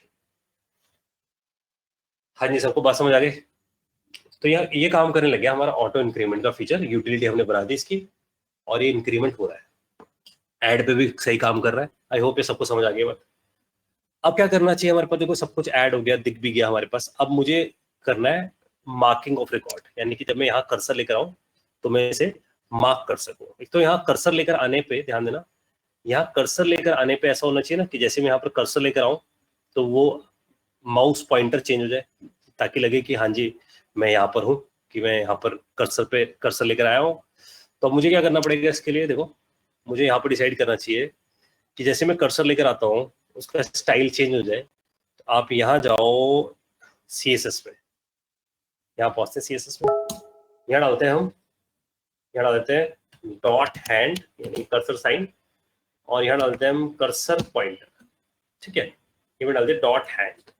अब क्या करते हैं, कंट्रोलर पे जाते हैं, कंट्रोलर पे जाके जहां हमने आइकन बनाया था, देखो यहाँ बनाया था आइकन, तो यहाँ जाकर हम लिख देते हैं इस जगह image dot class list dot add और हैंड। तो क्या होगा, अब अगर हम यहाँ जाते हैं, यहाँ जाके टाइप करते हैं कुछ, ऐड का बटन प्रेस करते हैं और कर्सर लेके आते हैं, देखो यहाँ देख रहा हो हैंड वाला कर्सर आना शुरू हो गया। इससे पता लग रहा है कि ये क्लिकेबल है कि हम इस पर क्लिक करेंगे, ठीक है। अब बताते हैं इस पर क्लिक करके क्या करेंगे, कोई डाउट हो पूछ लेना, ठीक है। तो अब क्लिक करके क्या करेंगे ये हमें डिसाइड करना है, ठीक है। तो क्लिक करके हमें क्या करना है, आप देखो, तो क्लिक करके आई वांट कि वो रेड हो जाए, ध्यान देना वो रिकॉर्ड मेरा पूरा रेड हो जाए। तो मैं यहाँ डिसाइड करता हूँ कि इन दिस फंक्शन जैसे मैं इस पर क्लिक करूँ, so I want to call a function and I will say, इसको नाम देता हूँ मैं टॉगल मार्क। तो इसका नाम रखा मैं टॉगल मार्क, जानू चाहिए टॉगल मार्क क्यों, क्योंकि या तो ये रेड होगा या वापस नॉर्मल कलर में आ जाएगा। अगर मैं इस पर क्लिक करूंगा एक बार तो रेड हो जाएगा, मार्क हो जाएगा, और फिर एक बार वापस नॉर्मल हो जाएगा। तो टॉगल मार्क रख दिया मैंने इसका नाम जानबूझ के, ठीक है। अब जब मैंने इसका नाम टॉगल मार्क रखा तो मुझे यहाँ से इस इमेज पे जब क्लिक करना है, तो ध्यान देना जब मैं इस इमेज पे क्लिक करूँ, यहाँ पर क्लासेस आ गई हैं, तो मैं तो इमेज पे जब मैं क्लिक करूँ तो क्लिक करने के लिए हमारे पास है ऐड इवेंट लिस्टनर, हम सब जानते हैं क्लिक, और क्लिक पे जाकर आई वांट टू कॉल, मैं किसे कॉल लगाना चाहता हूँ, टॉगल मार्क, ठीक है। लेकिन एडिट पे तो एडिट कॉल होना चाहिए, तो यहाँ पर हम लिख देते हैं एक और फंक्शन आता है एडिट, तो एडिट पे एडिट कॉल होना चाहिए, टॉगल मार्क पे टॉगल मार्क कॉल होना चाहिए। तो आपको क्या करना होगा, जब आप इसे बना रहे हो, ध्यान देना जब आप इसे बना रहे हो क्रिएट आइकन नाम के फंक्शन को, तो आप यहाँ जाकर कॉल लगा दो, किसको पास कर दो, एडिट फंक्शन को, और यहाँ से आप किसको पास कर दो, दूसरे वाले फंक्शन को। दूसरे वाले फंक्शन क्या है हमारे पास, टॉगल मार्क। आई होप ये सबको समझ आया, मैंने फंक्शन अटैच करने की कोशिश करी है, टॉगल मार्क ये आ गया फंक्शन। इसे बोलते हैं हम कॉल बैक, यानी कि फंक्शन एज एन आर्गुमेंट पास किया, ये हमने सीखा हुआ अच्छे से। अब ये चीज यहाँ गई, तो इसका मतलब हमारे पास क्या आ गया, फंक्शन FN में। अब मैंने बोला जो भी फंक्शन आया होगा उसे अटैच करो, जो भी फंक्शन आया होगा उसे अटैच करो, दैट्स इट। तो अब पता लगाने के लिए कि भाई फंक्शन अटैच हुआ है या नहीं हुआ है, आप यहाँ जाकर लिखो कंसोल डॉट लॉग, या लिख दो टॉगल मार्क कॉल, ठीक है। अगर ये लाइन प्रिंट हो गई क्लिक करने पे तो इसका मतलब फंक्शन अटैच हो गया, ऐसे इस पे लिख दो एडिट कॉल। वापस आते हैं, देखो ध्यान देना, तो ये जो मैं आपको असाइनमेंट करा रहा हूँ ना, ये सेम असाइनमेंट जो जिस तरीके की आप ये कर रहे हो, ऐसी एक असाइनमेंट अमेजोन में पूछी गई थी फाइनल राउंड में। तो मैं आपको दिखाऊंगा अमेजोन में, तो मेरे को एक स्टूडेंट ने शेयर किया था, इसने अमेजोन क्रैक किया था, तो उसके राउंड में ये ऐसी सेम एक्सरसाइज थी, बस उसका नाम बदला हुआ था। लेकिन जो हम ऑपरेशंस पढ़ रहे हैं, जब खत्म करूंगा इसको तब दिखाऊंगा लास्ट में, तो आपको पता लगेगा कि ये इतनी वेटेज वाली एप्लीकेशन क्यों है, और इसमें कोई आप लाइब्रेरी यूज नहीं कर रहे, सब कुछ खुद बनाना पड़ रहा है। तो अब यहाँ जाते हैं कंसोल पे, कंसोल पे जाके चेक करके आते हैं कि सही काम कर रहा है नहीं कर रहा, ठीक है। ये फोन यूज कर रखा है मैंने, नॉर्मल ले आते हैं। अब ध्यान देना, मैं इस पे क्लिक कर रहा हूँ पेंसिल पे, एडिट कॉल, इस पे क्लिक कर रहा हूँ टॉगल कॉल, फिर से रिकॉर्ड ऐड करते हैं, नया रिकॉर्ड ऐड हुआ, फिर से रिकॉर्ड ऐड करते हैं, एक और नया रिकॉर्ड ऐड हुआ, फिर से क्लिक करते हैं, ठीक है, सब बढ़िया, देखो ठीक है। नाउ द पॉइंट इज, ये तो पता चल नहीं रहा कि कौन से वाले पे क्लिक हो रहा है, क्योंकि सब एक ही बात बोल रहे हैं। तो हमारे ये तो हो गया कि एक ही फंक्शन हमने दोनों फंक्शंस को कॉल लगवा दिया, क्योंकि पास कर दिया, लेकिन ये नहीं पता चल पा रहा कि किस पे क्लिक हो रहा है, ठीक है। अब इसके लिए भी आप एक काम और करो, ध्यान सुनना मेरी बात को। ये जो इमेज है हमारे पास, जो भी करंट इमेज है, उस इमेज में जाकर सेट एट्रीब्यूट लिखो, और सेट एट्रीब्यूट से एक फील्ड बना लो टास्क आईडी नाम की। तो टास्क आईडी नाम की एक फील्ड बना लो, और इसको मैं TID कर देता हूँ, क्योंकि टास्क आईडी से फिर हम कंफ्यूज ना हो। और TID के अंदर मैं करंट आईडी पास कर दूंगा, करंट आईडी। तो यहाँ ले देता हूँ, क्या पास कर दूं, करंट आईडी थर्ड आर्गुमेंट, ठीक है। अब पूछते जाना गाइस, कोई बात नहीं समझ रही, तो मैंने यहाँ पर करंट आईडी पास कर दिया। अब ये करंट आईडी है क्या? देखो जब हम ऐड करते हैं, यहाँ से जाते हैं, जैसे मैं ऐड पे जाता हूँ तो ऐड के पास करंट आईडी नंबर आता है जो हमने निकाल रखा है कि कौन सा करंट आईडी नंबर है। उस आईडी को मैं प्रिंट टास्क में पूरे ऑब्जेक्ट में भर के, ध्यान देना, ये आईडी, नेम, डिस्क्रिप्शन सब कुछ फिलअप कर देता हूँ एक ऑब्जेक्ट के अंदर। उस ऑब्जेक्ट को मैं पास कर देता हूँ प्रिंट टास्क को, तो प्रिंट टास्क नाम का फंक्शन यहाँ पहुंच जाता है। यहाँ पहुंच के यहाँ पर टास्क एक ऑब्जेक्ट आ गया। ये जो ऑब्जेक्ट मेरे पास आया, इस ऑब्जेक्ट के अंदर वो करंट आईडी नंबर पड़ा है, तो मैं ऐसे निकाल लेता हूँ, let current ID equal to task dot ID. ये मुझे कैसे मिल रहा है टास्क डॉट आईडी? क्योंकि यहाँ पर अगर हम ध्यान दें तो इस ऑब्जेक्ट में हमने आईडी रखा था, वो करंट आईडी मिल गया। उस करंट आईडी को मैंने इस करंट मतलब टास्क आईडी को इस करंट आईडी में रखा, करंट आईडी को आगे पास किया, करंट आईडी यहाँ पहुंच गया, यहाँ पहुंच गया जी करंट आईडी। अब जो करंट आईडी यहाँ पहुंचा उसे मैंने यहाँ जाकर सेट कर दिया। अब ध्यान देना क्या फर्क होगा, इससे आपको समझ आएगी। तो करंट आईडी यहाँ आ गया। अब अगर मैं यहाँ जाके आपको दिखाऊं कि इसका इफेक्ट क्या हुआ होगा, मैं यहाँ जाके रिकॉर्ड को ऐड करता हूँ। ये मैं गया, ऐड का बटन दबाता जा रहा हूँ तो कोई ऐड होता जा रहा है। अब जब ऐड हो रहा है तो आप राइट क्लिक करो इस पे और इंस्पेक्ट करो, एडिट, और इस पे राइट क्लिक करो तो आपको दिखेगा जो टी आई डी है ना वो यहाँ अटैच हो गया 1000 पहले वाले के साथ। दूसरे वाले पे जाके राइट क्लिक करो, इंस्पेक्ट करो, तो देखो इस पे जाके क्या अटैच होगा 1001।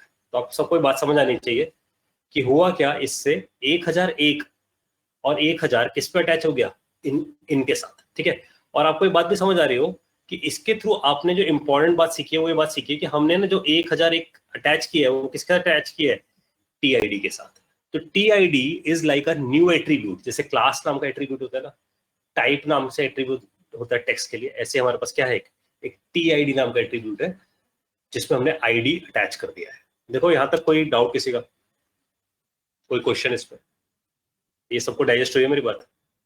तो अगर आप फ्लो वाइज देखो तो मैंने क्या किया है, मैंने ऐड पे, जैसे आपने ऐड पे क्लिक करा, मैंने टास्क आईडी निकाल के रख लिया था अपने पास, और मेरे को पता था वो ऑब्जेक्ट प्रिंट टास्क में गया है, तो उस ऑब्जेक्ट को निकाला, उस ऑब्जेक्ट में से मैंने करंट आईडी निकाला, क्रिएट आइकन को भेजा, क्रिएट आइकन ने सेट एट्रीब्यूट करके अपना नया एट्रीब्यूट बना लिया। तो अगर आपको खुद का नया एट्रीब्यूट बनाना है तो इम्पोर्टेंट याद रखो क्या है, सेट एट्रीब्यूट। तो आपको मिल गया करंट आईडी। अब करंट आईडी अटैच तो हो गया इसके अंदर, अब करंट आईडी जो अटैच हुआ है, इस करंट आईडी को मेरे को निकालना है, ध्यान देना। तो जो करंट आईडी अटैच हुआ है उसे निकालना है। अब इसे निकालने के लिए हमें क्या करना है, क्योंकि हमने ध्यान दे तो एड इमेज लिस्टर लगाया हमने, किसके ऊपर, इमेज पे। जिस इमेज पे क्लिक करेंगे उस पर एड इमेज लिस्टर चलेगा, एड इमेज लिस्टर चलेगा तो उससे मुझे क्या मिल जाएगा, मुझे मिल जाएगा दिस, क्योंकि दिस के पास क्या होगा, करंट ऑब्जेक्ट। देखो मैंने यहाँ लिख दिया दिस। अब देखना दिस से क्या होता है, तो यहाँ जाते हैं कंसोल पे, देखते हैं, वहीं समझ आएगा हमें सब कुछ। तो यहाँ जाते हैं, यहाँ मैं टाइप करता हूँ, ऐड का बटन प्रेस करता हूँ, ये आ गया हमारे पास। फिर से ऐड का बटन प्रेस करते हैं, दूसरा आ गया। अब ध्यान देना जरा, मैं इस पे पेंसिल पे क्लिक करता हूँ पहले वाले पे, तो देखो एडिट कॉल, और उसका पूरा आई टैग मेरे पास है, क्योंकि जिसपे मैंने क्लिक किया वो आई टैग था, वो पूरा मेरे पास आ गया है, ठीक है। फिर इस पे क्लिक करता हूँ तो दूसरा वाला आई टैग आ गया। अगर आप ध्यान से देखो, जो आई टैग आ रहा है उसके साथ आईडी नंबर भी आ रहा है, टी आई डी के अंदर दिखा सब लोगों को, टी आई डी में उसका आईडी नंबर भी आ रहा है। तो अगर मैं इसका this dot T I D निकाल लूँ, ध्यान देना, this dot T I D निकाल लूँ तो आईडी नंबर मिल जाएगा, ठीक है। तो मैं यहाँ जाकर, देखो जरा, मैं जाकर यहाँ से निकाल लेता हूँ where current ID, तो मैं इसको ऐसे लिखता हूँ where ID, और ID को निकालते हुए मैं लिखता हूँ this dot, जैसे हमने किया था set attribute, ऐसे हम क्या कर सकते हैं, get attribute। तो set किया था, get कर दिया, तो get attribute में जाकर मैंने स्पेसिफाई कर दिया attribute का नाम क्या रखा था, TID, तो ये निकला आपके पास TID। इसी को कॉपी कर लेते हैं, इसको यहाँ भी पेस्ट कर देते हैं, इससे पहले ही पेस्ट कर देता हूँ मैं दिखाने के लिए आप सबको, और यहाँ लिख देता हूँ आईडी और आईडी। तो हमें क्या मिल जाएगा, करंट आईडी नंबर मिल जाएगा कि भाई किस पे आपने क्लिक किया था। आई होप ये सबको समझ आ रही है बात। तो यहाँ हमें करंट आईडी नंबर पता चल जाएगा। तो मैं ऐड करता हूँ, फिर ऐड करता हूँ, फिर ऐड करता हूँ, ये ऐड हो गए। अब वो क्लिक करता हूँ, देखो समझ में आ रही सबको बात, ऐसे डिलीट पे क्लिक करता हूँ, ठीक है। तो मैं जिस पे भी क्लिक कर रहा हूँ उसका आईडी नंबर मेरे पास निकल कर आ रहा है, ठीक है। तो अब हमें ये तो पता चल गया किस पे आप क्लिक कर रहे हो। तो अभी हमें क्या करना चाहिए, अब हमें दो काम करने हैं। दो काम ये है कि तो जिस पे आपने क्लिक किया, जिस रो पे, वो रो रेड हो जाए, वो रो रेड हो जाए, साथ में काउंट अपडेट हो जाए। ये मुश्किल काम है कि काउंट अपडेट हो जाए। तो पहले तो हम सोचते हैं रेड कैसे होगी, क्योंकि अगर हमें इसे रेड करना है तो ऑब्वियसली बात है डॉम पे खेलना पड़ेगा।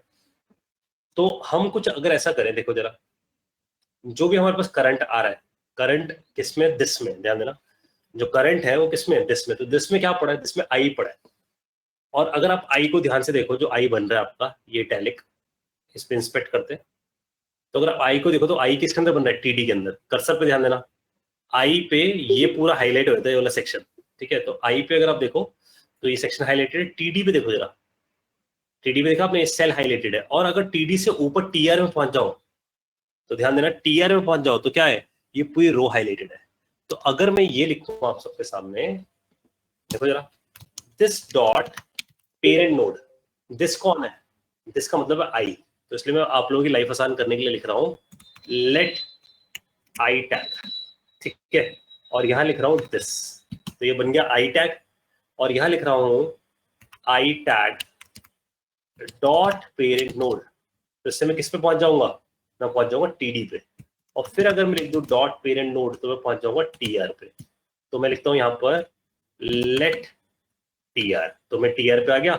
और टीआर पे जाकर अगर मैं ये लिख दूं क्लास लिस्ट, ध्यान देना, क्लास लिस्ट, और इसके पास एक मेथड होता है टॉगल। टॉगल का मतलब होता है कि अगर आप एक बार क्लिक करोगे तो ऐड कर देगा, दूसरी बार क्लिक करोगे तो हटा देगा। तो इसके पास एक मेथड है टॉगल नाम का, क्लास लिस्ट के पास। मैं उसी को यूज करो, टॉगल को बराबर मेथड, इसे ऐड नाम से हमने यूज किया था मेथड। अब इस टॉगल पे जाकर ध्यान देना, अगर मैं यहां लिख दूं अलर्ट डेंजर, ये किसकी क्लास है, ये बूटस्ट्रैप की क्लास है, रेड कलर से दिखाना शुरू कर देते हैं अलर्ट डेंजर। तो याद हो, ये हमने शुरू में देखी थी जब मैंने ये ब्लू कलर करके दिखाया था आपको, तो ये था अलर्ट इन्फो, अलर्ट सक्सेस, ऐसी है अलर्ट डेंजर। तो मैंने अलर्ट डेंजर क्लास यहाँ पर लगा दिया। और ये कब लग गई, जैसे मैं डिलीट पे मार्क करता हूँ। तो आई होप ये सबको समझ आया। दिस से आई टैग मिल गया, आई टैग से पेरेंट पे गया तो टीडी मिल गया, टीडी से पेरेंट पे गया तो टीआर मिल गया, टीआर पे जाके आपने क्लास लगा दी, फिर क्लिक करोगे तो क्लास हट जाएगी। अब चेक कर लो इस बात को, इस बात को चेक करने का बेस्ट तरीका भी है। तो पहले तो यहाँ पहुंचाओ, यहाँ रिकॉर्ड डाल दो, ठीक है। अब रिकॉर्ड डालने के बाद ना यहाँ नजर बनाए रखना आप लोग। तो मैं यहाँ ये जो रिकॉर्ड आ रहा है ये वाला, इस पर राइट क्लिक कर लेता हूँ और इंस्पेक्ट कर देता हूँ इसे। तो ये वाला सेक्शन दिख रहा है आपको, देखो टीआर वाला, ठीक है, ये टीआर है इसका, ठीक है। इसमें मैं कर्सर लेके बैठा हूँ। अब मैं डिलीट का बटन दबाता हूँ, जरा इस पर नजर रखना है टीआर पे। जैसे मैं इस पर डिलीट का बटन दबाता हूँ तो आपने ध्यान दिया इसने क्या किया, क्लास अलर्ट डेंजर लगा दिया। टॉगल का काम है। फिर से मैं डिलीट पे क्लिक करता हूँ, देखो उसने क्लास में से अलर्ट डेंजर हटा दिया। फिर क्लिक करता हूँ, देख रहे हो आप, सबको बात समझ आ रही है। ये काम है टॉगल का। हाँ जी गाइस, कोई डाउट किसी का इसमें? तो अब अगर हम और रिकॉर्ड ऐड करें इसके अंदर, मैंने 5 रिकॉर्ड ऐड कर दिए। अब मैं जिस पे ऐसा करूंगा उस पे लग जाएगा, जिस पे वापस क्लिक करूंगा उस पे से हट जाएगा। हाँ जी, डाइजेस्ट है सबको बातें कि कैसे काम कर रहा है। लेकिन अभी भी हमारे पास क्या नहीं हो रहा, हमारे पास ये अपडेट नहीं हो रहा मार्क रिकॉर्ड कितने। हमने स्क्रीन पे तो कर दिया लेकिन मार्क रिकॉर्ड नहीं हो पा रहे हमसे अपडेट। अब मार्क रिकॉर्ड अपडेट करने के लिए देखो क्या करना है, हमें स्ट्रेटेजी बनानी पड़ेगी मार्क रिकॉर्ड कैसे अपडेट किया जाए। तो हमारी अभी स्ट्रेटेजी क्या होनी चाहिए, अपने पास अभी के लिए आईडी नंबर है। तो अभी अगर हम सोचे तो हमारे पास एक टेबल है ऐसे, ठीक है। उसमें हमारे पास एक पेंसिल का साइन है और एक डस्टबिन का साइन है, ऐसा बार बार है, पेंसिल डस्टबिन, पेंसिल डस्टबिन, ये हमारे पास आ गया। अब जैसे मैं इस पे क्लिक करता हूँ, यानी कि ट्रैश यानी डस्टबिन पे क्लिक करता हूँ, तो ये हमें आईडी नंबर दे देता है उसका, क्योंकि हमने इसके साथ आईडी अटैच कर रखा है। वो किसके साथ मिल जाता है, इसके साथ मिल जाता है। अब अगर ये आईडी नंबर मेरे को मिल गया, देखो ये आईडी नंबर मुझे मिल गया है, तो इस आईडी नंबर को अगर मैं जाकर एरे में, पीछे हमने एरे बना रखा ना, अगर मैं इसे एरे में जाके सर्च कर लूँ इस आईडी नंबर को, तो मैं एरे में जाके सर्च करूं, सर्च करने से मुझे उस आईडी का एक ऑब्जेक्ट मिल जाएगा। उस आईडी पे क्या मिल जाएगा मेरे को, ऑब्जेक्ट मिल जाएगा। उस ऑब्जेक्ट के अंदर मैं एक की रख लूं, ध्यान देना, उस ऑब्जेक्ट के अंदर एक की रख लूं मार्क, उसके अंदर की रख लूं मार्क, और उसे कर दूं ट्रू, उसे कर दूं ट्रू। बाय डिफॉल्ट रख लूं उसे फॉल्स, जब तक वो रेड नहीं होता। तो जब भी रेड हो उसे ट्रू कर दो, जब वो नॉर्मल हो जाए तो उसे फॉल्स कर दो। तो मैं क्या करता हूँ, उस आईडी पे क्लिक करते एरे में जाता हूँ, एरे में जाकर सर्च करता हूँ, सर्च से करता हूँ उस आईडी को। अगर वो आईडी मिल जाता है यहाँ पर जाकर तो मैं उसे मार्क कर देता हूँ ट्रू, और अगर ट्रू है तो फॉल्स कर देता हूँ। इसका मतलब मैं हर बार उसे, मैं वर्ड यूज कर रहा हूँ कॉम्प्लीमेंट कर दूंगा, तो ये कॉम्प्लीमेंट का साइन है तो मैं उसे कॉम्प्लीमेंट कर दिया करूंगा हर बार, ठीक है। तो मार्क अनमार्क हो जाएगा। अब इसके बाद मैं क्या करूंगा, क्योंकि एरे में मैंने ऑब्जेक्ट्स में, ध्यान देना, एरे में जाकर मैंने उसके ऑब्जेक्ट्स के अंदर हर एक पे क्या डाल दिया है, मार्क नाम का फीचर डाल दिया है। तो अगर मैं जाकर ये काउंट कराऊं कि कितने ट्रू हैं, कितने ऑब्जेक्ट्स क्या हैं, ट्रू हैं, ट्रू का मतलब कितनों का मार्क ट्रू है, ये पता लगा लूं, तो मेरे को मिल जाएगा मार्क का काउंट, समझ लो, और उस काउंट को यहां पर प्रिंट करा दूंगा। देखो गाइस, डाउट इस लॉजिक के अंदर तो समझना, ट्रैश पे क्लिक करके आईडी नंबर हमने अटैच कर रखा है पहले से ही ऐड के टाइम पे, दिस से पूरा ऑब्जेक्ट मिल जाएगा, उसमें से आईडी निकालकर एरे में सर्च करके उस ऑब्जेक्ट पे जाके उसमें मार्क को ट्रू करके आ जाए, और फिर काउंट कर लें कितने मार्क ट्रू है, उनका काउंट दिखा दें। सर एरे ये एरे कैसे अरे बना हुआ भाई, तूने इसका मतलब प्रैक्टिस नहीं करी है, ये पक्की बात है, तूने सिर्फ क्लास अटेंड करी है, इसलिए तू भूल गया कि एरे मैंने बनाया था। ये देख, मॉडल के अंदर टास्क ऑपरेशन के अंदर टास्क का एरे था जिसके अंदर सारे टास्क जाते थे। तो जब भी हम ऐड करते हैं तो क्या होता है, स्क्रीन पे तो ऐड होता है, लेकिन पीछे जाके क्या होता है, टास्क ऐड होते हैं ना, किसके अंदर, टास्क के अंदर। ये देख, पुश करा था ना हमने, ठीक है। yes. तभी तो हम बता पाते हैं कितने रिकॉर्ड ऐड हो चुके हैं। तो जब हम डिलीट करेंगे तब भी तो इसी में से, इसी पे जाके सर्च करेंगे इसके अंदर ही, ठीक है। देखो भाई, और किसी का डाउट इसके अंदर? और समझना गाइस आप लोग कि अगर आप में से कोई बंदा ड्रीम ले रहा है कि मेरे को फुल स्टैक डेवलपर बनना है, और वो कहता है मुझे टू डू ऐप तो आती नहीं समझ, तो फुल स्टैक डेवलपर कैसे बन जाओगे, समझ रहे हो? तो ये तो बहुत बहुत छोटी सी ऐप है, इसमें ना तो कोई डेटाबेस कनेक्शन है, ना ही इसमें सर्वर है, ठीक है, ना ही इसके अंदर रिएक्ट जैसा कुछ लगा हुआ है अभी, ना ही कोई सेशन मैनेजमेंट है, ना ही कोई सिक्योरिटी के ऊपर हम खेल रहे हैं, सिर्फ प्योर लॉजिक, ताकि जेएस हमें अच्छे से आ जाए बस। तो सोचना, जब ये मन बनेगा पूरा कोर्स तो नोड में कितना कुछ लिखेंगे, रिएक्ट में कितना कुछ लिखेंगे, और वो आप में सिर्फ वही सबसे ज्यादा सही लिखेगा जो क्लास अटेंड करेगा और प्रैक्टिस करेगा डेली बेस पे, बस वही सीख सकता है कोडिंग, वरना तो सीख नहीं सकते। तो अच्छा कोडर बनने का सिर्फ एक ही तरीका है, प्रैक्टिस करो, वरना याद ही नहीं हो सकता आपको क्या लिखना है, क्यों लिखना है, किस टाइम पे क्या लिखना है, पता ही नहीं रहेगा। हाँ जी, सबको बात समझ आ रही है? अगर आप ध्यान से देखो तो हम क्या कर रहे हैं, जो पुराना पड़ा हुआ है सब कुछ उठा के मिलाते जा रहे हैं एक एक करके, ठीक है। आगे बढ़ो उससे, ये फ्लो समझ आ गया सर?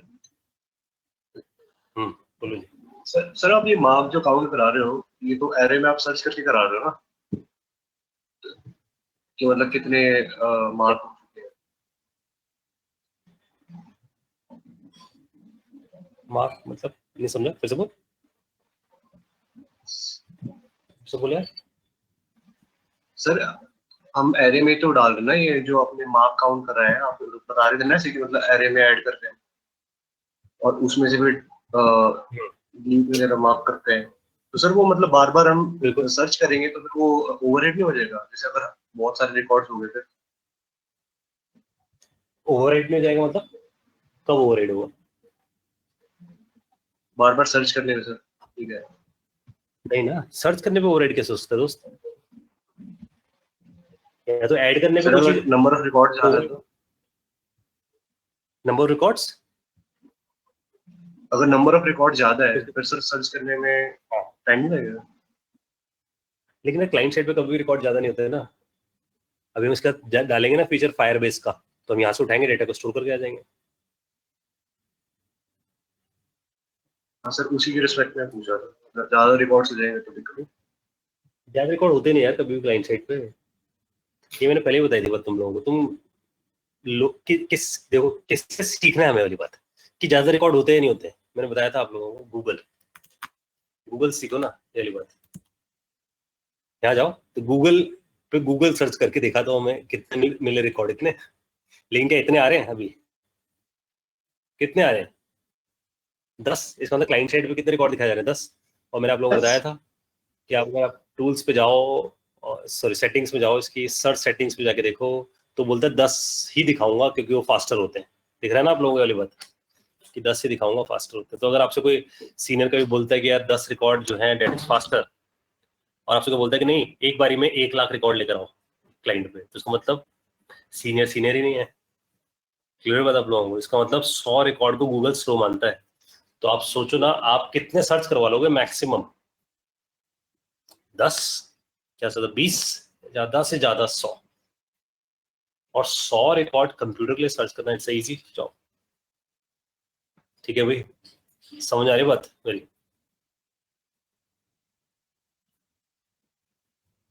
क्लियर है कि क्या कर रहे हैं हम? भाई तूने आज तक कभी टू डू ऐप यूज करे हो? कितने टू डू बनाए मैंने आज तक एक दिन में? कितने? 2-3 ही बनाए हैं। बस बात खत्म हो गई। हम 2-3 बनाएंगे और सेव कर देंगे सर्वर पे, वो चले जाएंगे सर्वर। फिर अगली बार 2-3 बनाएंगे, फिर सेव कर देंगे। अब जब हम सर्च लगाएंगे, अगर हम बोलेंगे कि हमारे पास 1 लाख टू डू है, तो हम सर्च कहाँ लगा कर आएंगे? बैक एंड पे, ना कि फ्रंट एंड पे। फ्रंट एंड पे तो हम 10 लेकर आएंगे, उन 10 में सर्च करनी है तो हमारी फ्रंट एंड सर्च है। अगर 1 लाख में सर्च करनी है तो बैक एंड सर्च है, जो कि डेटाबेस लेवल पे होगी, जो हम फायरबेस से कनेक्ट कर देंगे। ठीक है जी। अच्छा, अभी ऐश्वर्या का क्वेश्चन है कि क्या आप कोड लिख रहे हो कहीं से देख दुख के या फिर ऐसे ही लिख रहे हो? तो यार सीधा फंडा है, मैंने कोड के लिए सीधा फंडा ये समझ रखा है कि मेरे दिमाग में उसका लॉजिक है बस। अगर लॉजिक है तो बाकी मेरी प्रैक्टिस है। तो आप ये जो क्वेश्चन आया ना, इसको समझना कैसे आप लोग कैसे लिख पाओगे, उसका तरीका सिखाता हूँ। तरीका क्या है? अगर आपको कोडिंग सीखनी है तो आप सबसे पहला काम क्या करना शुरू करो, जेएस के जितने फंडामेंटल्स पढ़ाए गए आपको उन्हें बहुत अच्छे से समझो। किसी फंडामेंटल में प्रॉब्लम है, जब मैं बात करूँ ना फंडामेंटल की, इसका मतलब है कि इसमें तुमने सिखाया था अवेट का फीचर, ठीक है, उसका फंडा क्लियर होना जरूरी है क्या, एसिंक है क्या। तो इन दोनों के ऊपर आप सिर्फ एक बात क्लियर करके रखो, इसके ऊपर आप एक बात क्लियर करके रखो, व्हाट और व्हाई। ठीक है, कि है क्या भाई ये और क्यों पढ़ा था, बस इसे अच्छे से पढ़ के रख लो। That's it, that's a first job. उसके बाद आप हाउ पे आ जाओ। हाउ का मतलब है ये लिखा कैसे जाता है, डेट इज कोड। तो इसका मतलब आपको इसका सिंटैक्स रट्टा लगाना है। ठीक है, रट्टा कैसे लगता है सिंटैक्स का? ये नहीं कि जपना शुरू कर दिया आपने उसे। तो सिंटैक्स का रट्टा लगाने का सिर्फ एक ही तरीका होता है, प्रैक्टिस करो उसकी, कोड लिखो उसका। ठीक है, तो अगर आप किसी चीज को बार बार लिखोगे, बिलीव करना वो याद हो जाएगा। तो मैं जो भी कोई नई टेक्नोलॉजी आती है उसकी प्रैक्टिस कर लेता हूँ बार बार कुछ ना कुछ एप्लीकेशन बना के। तो ये 3 स्टेप पे पहले काम करो, व्हाट आपको पता हो, व्हाई पता हो और हाउ पता हो, यानी कि लिखना आपको आता हो। ठीक है, जब ये तीनों चीजें किसी को भी क्लियर हो जाती है आप में से, तब वो अगला काम क्या करे, नेक्स्ट थिंग होनी चाहिए उसके लिए कि अब जाकर मैं मिनी एप्लीकेशंस बनाता हूँ, बहुत छोटी एप्लीकेशंस। ठीक है, वो बनाना शुरू। तो मिनी एप्लीकेशन जैसे मैंने आपको कैलकुलेटर करवाया था या टिक टैक टो करवाया था, या अब ये बना रही है भी मिनी है जो हम अभी क्रड बना रहे हैं वाला टू डू। ठीक है, ऐसी एप्स एप्लीकेशन बनाना शुरू कर दो। इससे क्या फायदा होगा, क्योंकि मैंने सिंटैक्स तो मेरे को याद है, ध्यान देना, मेरे को सिंटैक्स याद है तो मैं लिख लूंगा यहाँ पर आकर। अब आप में सबसे ज्यादा लोग क्या गलती करते हैं मैं बताता हूँ। स्टूडेंट्स किस जगह सबसे बड़ी गलती करते हैं, उनका सिर्फ एक ही कमी है, वो है डिसिप्लिन चीजों का, है ना। वो जैसे जैसे एज बढ़ेगी ना, जैसे मैं भी आपकी तरह रहा हूँ छोटे टाइम में, तो डिसिप्लिन कम, एज बढ़ती गई, डिसिप्लिन अपने आप आता जाता है। ठीक है, लेकिन अच्छा बुद्धिमान इंसान कौन है, जो किसी की लर्निंग से सीखे। जैसे मैं आपको बता रहा हूँ कि डिसिप्लिन इज अ की, तो डिसिप्लिन इज अ की। तो जैसे मैं आपको बोला कि व्हाट व्हाई, सबसे पहला काम है इसे पढ़ा जाए बहुत अच्छी तरीके से, और सेल्फ अच्छा पढ़ा जाए, और किसी के लिए नहीं, यानी कि मेरे लिए नहीं, सिर्फ अपने लिए, कि आपने अपने लिए अच्छे से बहुत पढ़ रखा है, आपको आपका कंसेप्ट बहुत शार्प है इसमें। तो when what why and how is very very clear, तो आप समझना मिनी एप्लीकेशन बना दोगे, क्योंकि फिर आपके दिमाग में सिर्फ क्या होगा लॉजिक। लॉजिक का मतलब क्या है, मैं आप लोगों के सामने क्या कर रहा हूं, पहले कोड का ध्यान देना, पहले कोड को समझा रहा हूं कि ऐसा ऐसा मेरे दिमाग में, यही तो समझा रहा हूं। अब कोड लिखना मेरे लिए आसान क्यों है, क्योंकि भाई मेरे पास है ये, समझ रहे हो बात? ये फर्क बनाता है आपको और मेरे को। समझ आ रही बात ऐश्वर्या? तो अगर आपके पास प्रैक्टिस है तो आप कोड लिख पाओगे, कहीं से भी लिख सकते हो। क्लियर है? क्योंकि आपके दिमाग में कंसेप्ट है। तो इसको मतलब आप में से ज्यादा लोग कहाँ फंसते हैं मैं बता रहा हूँ।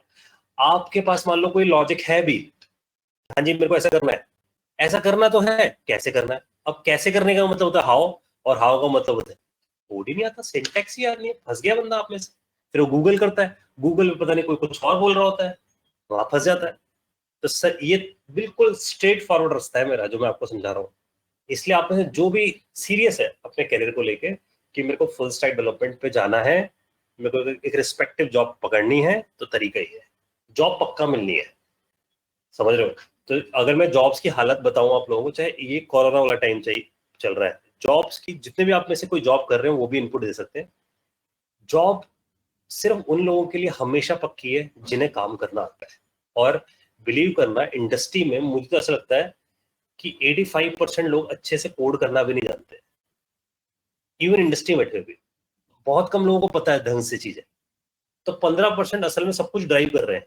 तो जितनी बड़ी कंपनी में देखो, कुछ 15% लोग होते हैं, डिसीजन मेकर्स होते हैं, जो डिसाइड करते हैं कि ऑर्डर कैसे डिलीवर होने वाला है, क्या करना है, क्या आर्किटेक्चर होगा, बाकी सब तो उसे फॉलो कर रहे होते हैं अल्टीमेटली। तो आपको देखना है कि आपको इस 85% की तरफ झांकना है या 15% लोगों की तरफ आना है, और वो बनाएगा आपको डिस्टिंग्विश ये सब चीजें। जब तक आपको प्रैक्टिकल ज्ञान नहीं होगा आप कुछ नहीं कर सकते।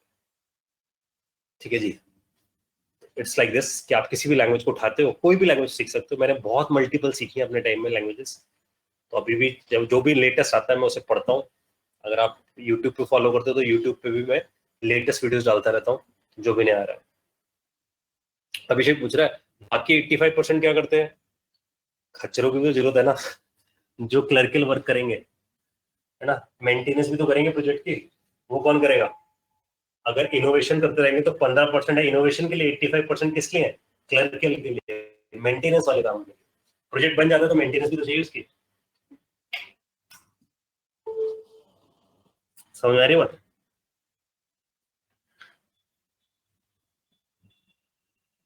तो बहुत सारे काम है इंडस्ट्री में ना काम करने के लिए, इसलिए जॉब तो मिल जाती है, लेकिन आप करेक्ट क्या काम कर रहे हो ये बहुत इंपॉर्टेंट। चलो जी आगे बढ़ते हैं, इससे यहाँ पर पहुंचते हैं। तो हम लोगों ने ये तो समझ लिया, हमें ये भी समझ आ गया कि भाई हमें रिकॉर्ड भी कम ही दिखाने होंगे। यहाँ पर वापस पहुंच जाते हैं। तो अब हमें यहाँ तक आई होप सबको लॉजिक क्लियर है कि हमें करना क्या है। कुणाल पूछ रहा है मेरे से, where did you learn these programming languages? ये ये पता है ऐसा सवाल है जैसे कि इंसान ने खाना कैसे ढूंढा, क्योंकि उसको भूख लगी थी। तो जिस दिन आप भी पैसे के चक्कर में आओगे कि हाँ जी मुझे अपनी अर्निंग्स की तरफ देखना है, तो आप सब अपने आप टेक्नोलॉजी सीख जाओगे। अभी आप सब स्टूडेंट हो, जब तक आप इस रिस्पॉन्सिबिलिटी पे नहीं आओगे कि मैं एक अर्निंग मेंबर बनने वाला हूँ, तो आप सब सीखते जाओगे। सबसे बेस्ट तरीका है किसी भी लैंग्वेज को सीखने का उसकी ऑफिशियल वेबसाइट्स। जैसे मैंने MDN सबसे ज्यादा पढ़ी है, MDN जावास्क्रिप्ट, आप उससे पढ़ो सबसे ज्यादा। फिर अलग अलग बुक्स पढ़ो, खाली टाइम मिलता है बुक्स पढ़ो, खाली टाइम को कितना यूटिलाइज करते हो उस पर ध्यान दो। ठीक है, तो मैं अगर अपने बताऊं तो काफी पढ़ता हूँ यार मैं पूरे दिन में, काफी टाइम निकाल के जो भी मेरे को टाइम मिलता है अवेलेबिलिटी। कभी बार ऐसा होता है कि टाइम नहीं है तो सुबह बहुत जल्दी उठता हूँ मैं 4:30 बजे उठ जाता हूँ, 4 बजे उठ जाता हूँ, ऐसा मैंने रूटीन बना रखा है। कोरोना वाले टाइम में जल्दी सोता हूँ क्योंकि मैं टाइम खराब नहीं करना चाहता। ज्यादातर लोग जैसे रात को ज्यादा जागते हैं, स्टूडेंट्स को आदत पड़ी होती है ज्यादातर जागते हैं। मेरे को ऐसा लगता है कि यार पूरे दिन थकने के बाद रात को पढ़ाई करना मुझे सही लगता है कभी भी। तो मैं हमेशा उल्टा करता हूँ, मैं 8 बजे सो जाता हूँ, 8:30 बजे सो जाता हूँ। तो पहले मेरे बैचेस चल रहे थे डेटा स्ट्रक्चर की रात तक, तो 9:30 तक तो बैचेस चलता था। जब मेरे बैचेस खत्म हुए हैं तो मैंने अब जल्दी शिफ्ट कर रखे हैं अपने सारे बैचेस आज के। तो मैं जल्दी सोकर 4 बजे उठ जाता हूँ। 4 बजे उठ के बहुत सारा टाइम होता है, क्योंकि अगर पहला बैच 8:30 बजे 9 बजे शुरू है तो 4 बजे से लेके 9 बजे तक मेरे पास 5 घंटे अपने खुद के, अपनी चीजों को पढ़ने के लिए, अपने लिए। उसमें बहुत कुछ काम करता हूँ, है ना, रूटीन एक्सरसाइज करो, है ना। ऐसे नहीं कह रहा हूँ पढ़ता रहता हूँ, कभी बार ऐसा होता है कि नहीं पढ़ना होता, ऐसा भी होता है कि I don't want to learn anything, बहुत हो गया, हफ्ते भर आपने पढ़ाई की, 2 दिन अपने आप को ब्रेक दे दिया, 2 दिन कुछ नहीं किया, है ना, कुछ और काम करा। तो इस तरीके से चलता है ना। तो थोड़ा थोड़ा इनपुट, जैसे अगर मैं मान लो डेली अगर 2 घंटे अपने लिए सेल्फ पढ़ रहा हूँ, तो आप समझो कि अगर आप महीने भर 2-2 घंटे सेल्फ पढ़ते हो तो 30 × 2 60 घंटे आप पढ़ जाते हो। और 60 घंटे बहुत बड़ी चीज होती है, 60 घंटे में कोर्स हो जाता है, सब कुछ समझ लेता है इंसान। तो it is like this. I hope समझ आ गई बात कुणाल को। तो ऑफिशियल वेबसाइट पढ़ो, टाइम जरूर दो अपने आप को पढ़ने का, है ना। और कोई भी चीज ऐसी नहीं होती जो एक बारी में बिल्कुल दिमाग में जाए, है ना। वो धीरे धीरे जानी शुरू होती है जैसे आप इन्फॉर्मेशन गैदर करते हो। यही फर्क है, जब आप इंटेलिजेंस आपकी बढ़ती है वो ऐसी बढ़ती है, धीरे धीरे नॉलेज ग्रैब करते हो फिर बढ़ती जाती है। आई थिंक ऐश्वर्या को भी आंसर मिल गया होगा कि हम कैसे पढ़े। टाइम मैंने बता दिया, सुबह बहुत टाइम होता है, सुबह जल्दी उठो पढ़ो, टाइम बहुत है आप लोगों के पास। जब मैं काम करते करते, मैं अगर अपने सेगमेंट बताऊं तो मैं डेवलपमेंट में भी काम कर रहा हूँ, क्योंकि मेरे पास कुछ प्रोजेक्ट्स हैं जो डेवलपमेंट के लिए, कस्टमर्स हैं जिनको डिलीवर करना होता है प्रोजेक्ट, साथ में ट्रेनिंग्स में भी इन्वॉल्व हूँ। तो 2 कंपनीज रन कर रहा हूँ, डेवलपमेंट वाली भी और ये भी, तो दोनों एंगल्स में इन्वॉल्व हूँ, तब भी मेरे पास टाइम है। अभिषेक पूछ रहे कितना टाइम लगेगा उन टॉप 15% में आने में। इट्स डिपेंड्स कि आप कितना टाइम देते हो डेली का, है ना। आप, ये आपकी क्यूरियोसिटी के ऊपर है ना। मैं क्या बताऊंगा, तो आप बिल्कुल ऐसा पूछ रहे हो ना जैसे किसी ज्योतिष से पूछा जाता है कि मेरा भविष्य क्या होगा। भविष्य आपके हाथ में है, आप सब कुछ कर सकते हो। आप सब लोग, आपके ऊपर है कि आप अपनी डिटर्मिनेशन कैसे रखते हो। तो घर पे जाके एक पेन पेपर लो, एक दिन बैठो पेन पेपर लेकर, सुबह से लेके शाम तक अपना स्केड्यूल लिखो, कितने बजे क्या करते हो, उसके ऊपर मॉनिटरिंग करो। जैसे मैं अभी तक अपने एक बोर्ड बना रखा है मैंने घर पे, उसमें लिखता हूँ कि सुबह उठ के क्या करना है, फिर क्या करना है, फिर क्या करना है, डेली का स्केड्यूल लिखता हूँ, फिर उस पर अमल करता हूँ। और कई बार हमेशा ऐसा नहीं होता कि 100 में 100 चीजें कर ली, 100 चीजें लिखी हैं तो 100 की 100 चीजें नहीं होती, लेकिन 80 भी होती है तो मुझे खुशी होती है कि यार मैं 80% तो एक्यूरेट था पूरे दिन में। तो मैं ट्रैक कर रहा हूँ ना इनडायरेक्टली अपने आप को। तो अपने आप को रोकना होगा, आपको ट्रैक करो तो 15% तो पहुंच ही जाओगे ऑटोमेटिकली। तो टाइम नहीं, डिसिप्लिन चाहिए, समझ रहे हो। इसलिए आप अपना एक शेड्यूल बनाओ जो आपके कंफर्ट के हिसाब से हो, और फिर उसे फॉलो करना शुरू करो थोड़ा थोड़ा। जैसे मैंने 4 बजे वाला बताऊँ शेड्यूल, तो शुरुआत में 6 बजे उठाऊं, फिर थोड़ा करके 5:45 उठाऊं, फिर 5:30 उठाऊं, मैंने खिसकाता रहा उसे। लेकिन डे 1 पे टारगेट 4 बजे का था, तो डे 1 पे 4 बजे था। लेकिन अगर मैं 6 बजे उठ गया तो मैं उससे खुश था कि 4 से चल 6 पे तो आया ना, तो 2 घंटे और पीछे जाना है। फिर जब 5:30 आया तो पता लगा हाँ जी चलो अब थोड़ा और पीछे जाना है। तो इट इज लाइक दिस, ठीक है। चलो वापस आते हैं, लॉजिक हाथ से निकल जाएगा ना। तो यहाँ थे, तो हम यहाँ पहुंचे ऐड टास्क की तरफ, और अब हमें यहाँ से डिलीट करना है ना। तो हमें क्या करना है, हमें असल में सिर्फ पहले तो मार्किंग लेकर आनी है। साहिल बोल रहा है मार्किंग लेकर आनी है हमें। तो डिलीट आइकन पे हम क्या कर रहे हैं, हम तो डिलीट, ये जो पूछ रहा है डिलीट आइकन को चेकबॉक्स में कन्वर्ट करते हैं, ब्लू कर सकते हैं। सेम प्रोसेस होगा, बस चेकबॉक्स पर टिक पे चेक करेंगे। हमें सिर्फ चेक करना होगा, एक इफ कंडीशन लगानी पड़ेगी कि वो चेकबॉक्स टिक्ड है, बाकी लॉजिक यही रहेगा। तो मैं इसको चेंज करके दिखा दूंगा कि अगर चेकबॉक्स में भी लगाना है, ठीक है। तो मैंने थोड़ा मॉडर्न बनाया। मॉडर्न में आजकल आइकन्स होते हैं, क्लिक करो तो कलर चेंज हो जाए, इसलिए मैंने मॉडर्न स्टाइल बना दिया। अब हमें क्या करना है, हमें पता लगाना है भाई कितने मार्क्ड है। तो क्या करना था, देखो हम कंट्रोल पे आते हैं। कंट्रोल पे आके हमारे पास क्या आ गया था, हमारे पास आईडी आ गया था, दिस इज द आईडी। अब इस आईडी को पहले मेरे को सर्च करना है कि दिस आईडी इज प्रेजेंट और नॉट।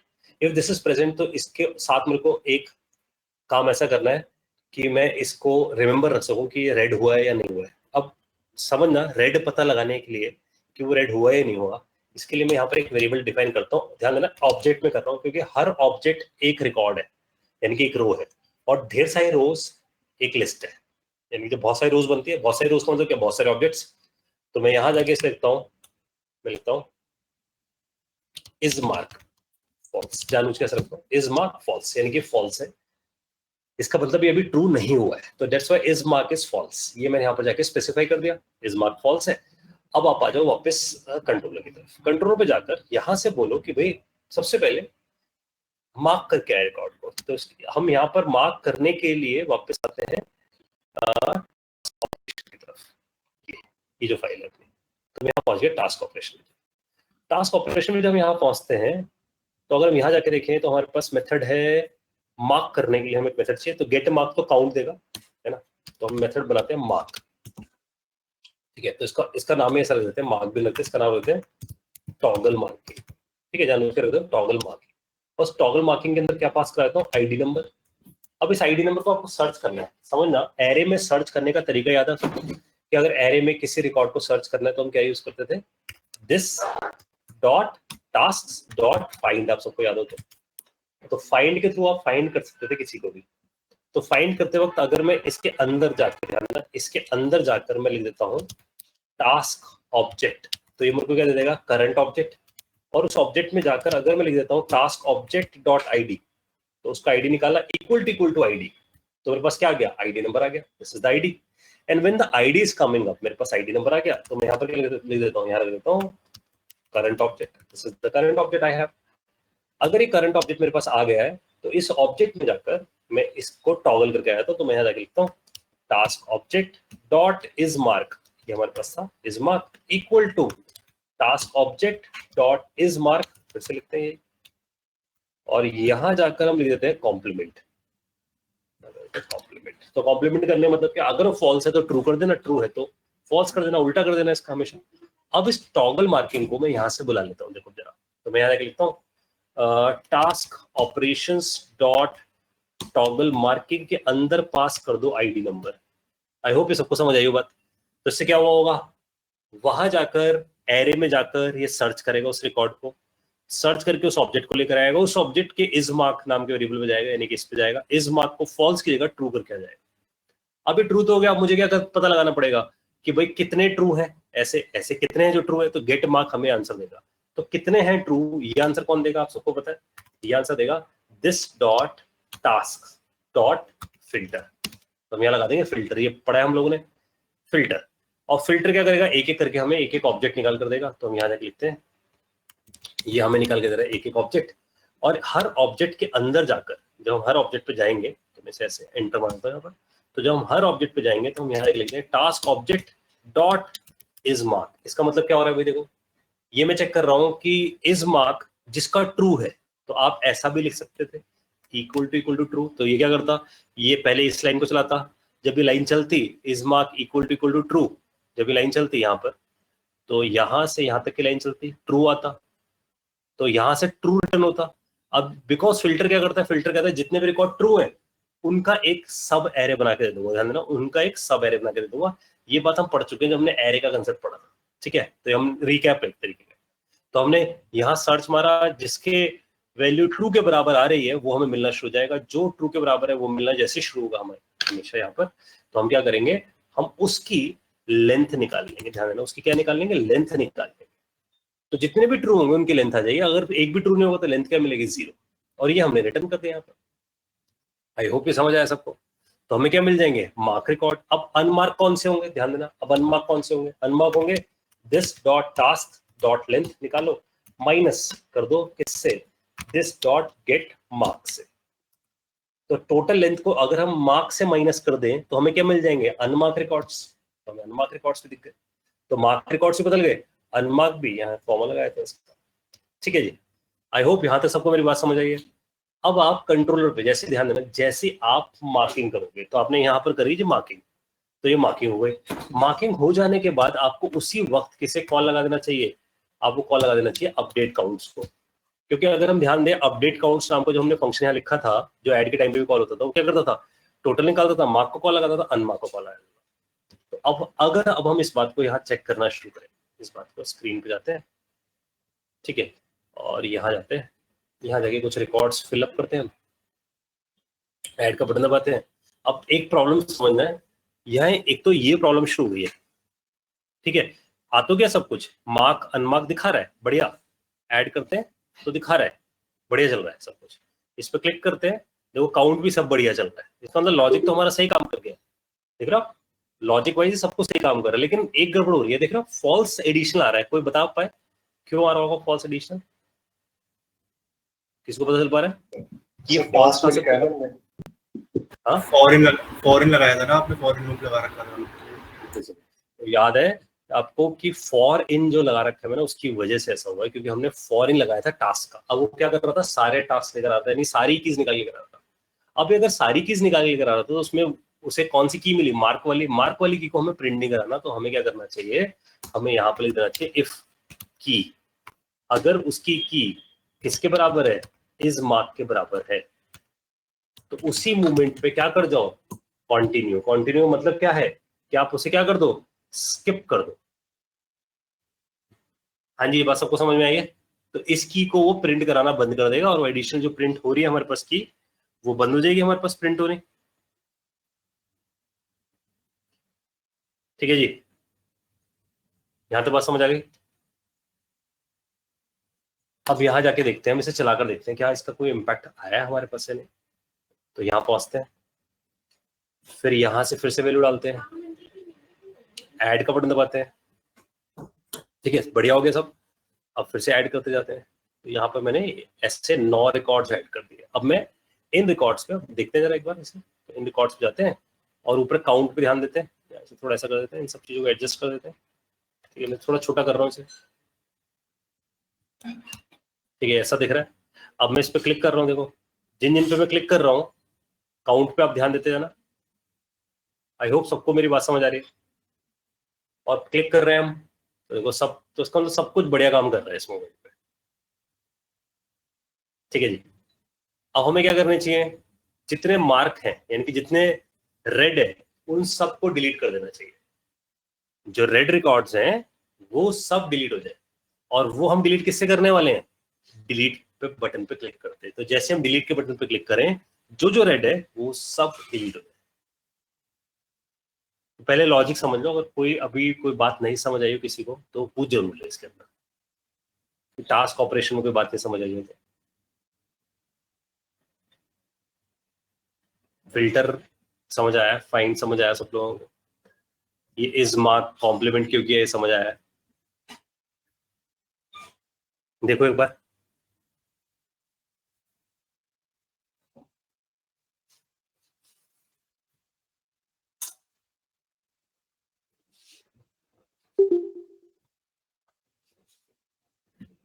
कोई डाउट? चलो फिर हम इससे आगे बढ़ते हैं। तो अगर यहाँ तक कोई डाउट नहीं किसी को, तो अब हमें क्या करना है, हमें उस डिलीट के बटन पे क्लिक करना है और परमानेंटली डिलीट कर देना है इन रिकॉर्ड्स को। तो हम यहाँ पहुंचते हैं, ये डिलीट था हमारा। तो इस बटन पे यहाँ जाकर आप आईडी दो, आईडी डिलीट, ये हमने दिया, ठीक है। और कंट्रोल पे जाते हैं। कंट्रोल पे जाकर हमें पहुंचना चाहिए किस तरफ, बाइंड इवेंट्स की तरफ, क्योंकि मैंने बाइंड इवेंट्स पे तो ऐड लगाया था। तो ऐसे ही हम डिलीट लगाए थे। तो डिलीट का नाम मैंने कॉपी किया, इसे कॉपी किया, इसे पेस्ट किया और यहाँ पर जाकर हैश डिलीट लगा दिया और यहाँ लिख दिया डिलीट टास्क। तो डिलीट टास्क नाम का फंक्शन है जो मैंने यहाँ पे लिख दिया। और यहाँ लिख लिया फंक्शन डिलीट टास्क। तो ये फंक्शन बना दो आप, डिलीट टास्क, जो क्या करे, टास्क को डिलीट करके आ जाए। किसको डिलीट करके आ जाए, जितने भी रेड है मार्क। आप समझा, हमें क्या करना होगा, जो रेड है मार्क उसे डिलीट करने के लिए हमें सिर्फ इतना करना चाहिए, क्योंकि वी ऑलरेडी नो कि जितने भी डिलीट हो रहे हैं उन सब का इज मार्क, ध्यान देना, उन सब का इज मार्क क्या है, ट्रू है। तो इसका मतलब मैं क्या करूं, मैं एरे में जाऊं, एरे में जाकर सर्च करूं किनको, जिनका इज मार्क ट्रू है वो मुझे मिल जाए, ठीक है। तो उनको मैं निकाल लूं, उन रिकॉर्ड्स को जो जो ट्रू है, और फिर उन्हीं रिकॉर्ड्स को मुझे क्या करना है, डिलीट कर देना है। तो वो मेमोरी में से हट जाए, और जब ये मेमोरी में से हट जाए तो नए वाले की हो जाए, सिर्फ किन की, जो फॉल्स रह गए, जो फॉल्स है सिर्फ वही प्रिंट हो जाए स्क्रीन पे। हाँ जी, समझ में आ रही है सबको बात? फंडा क्लियर है, कैसे करना है हमें डिलीट?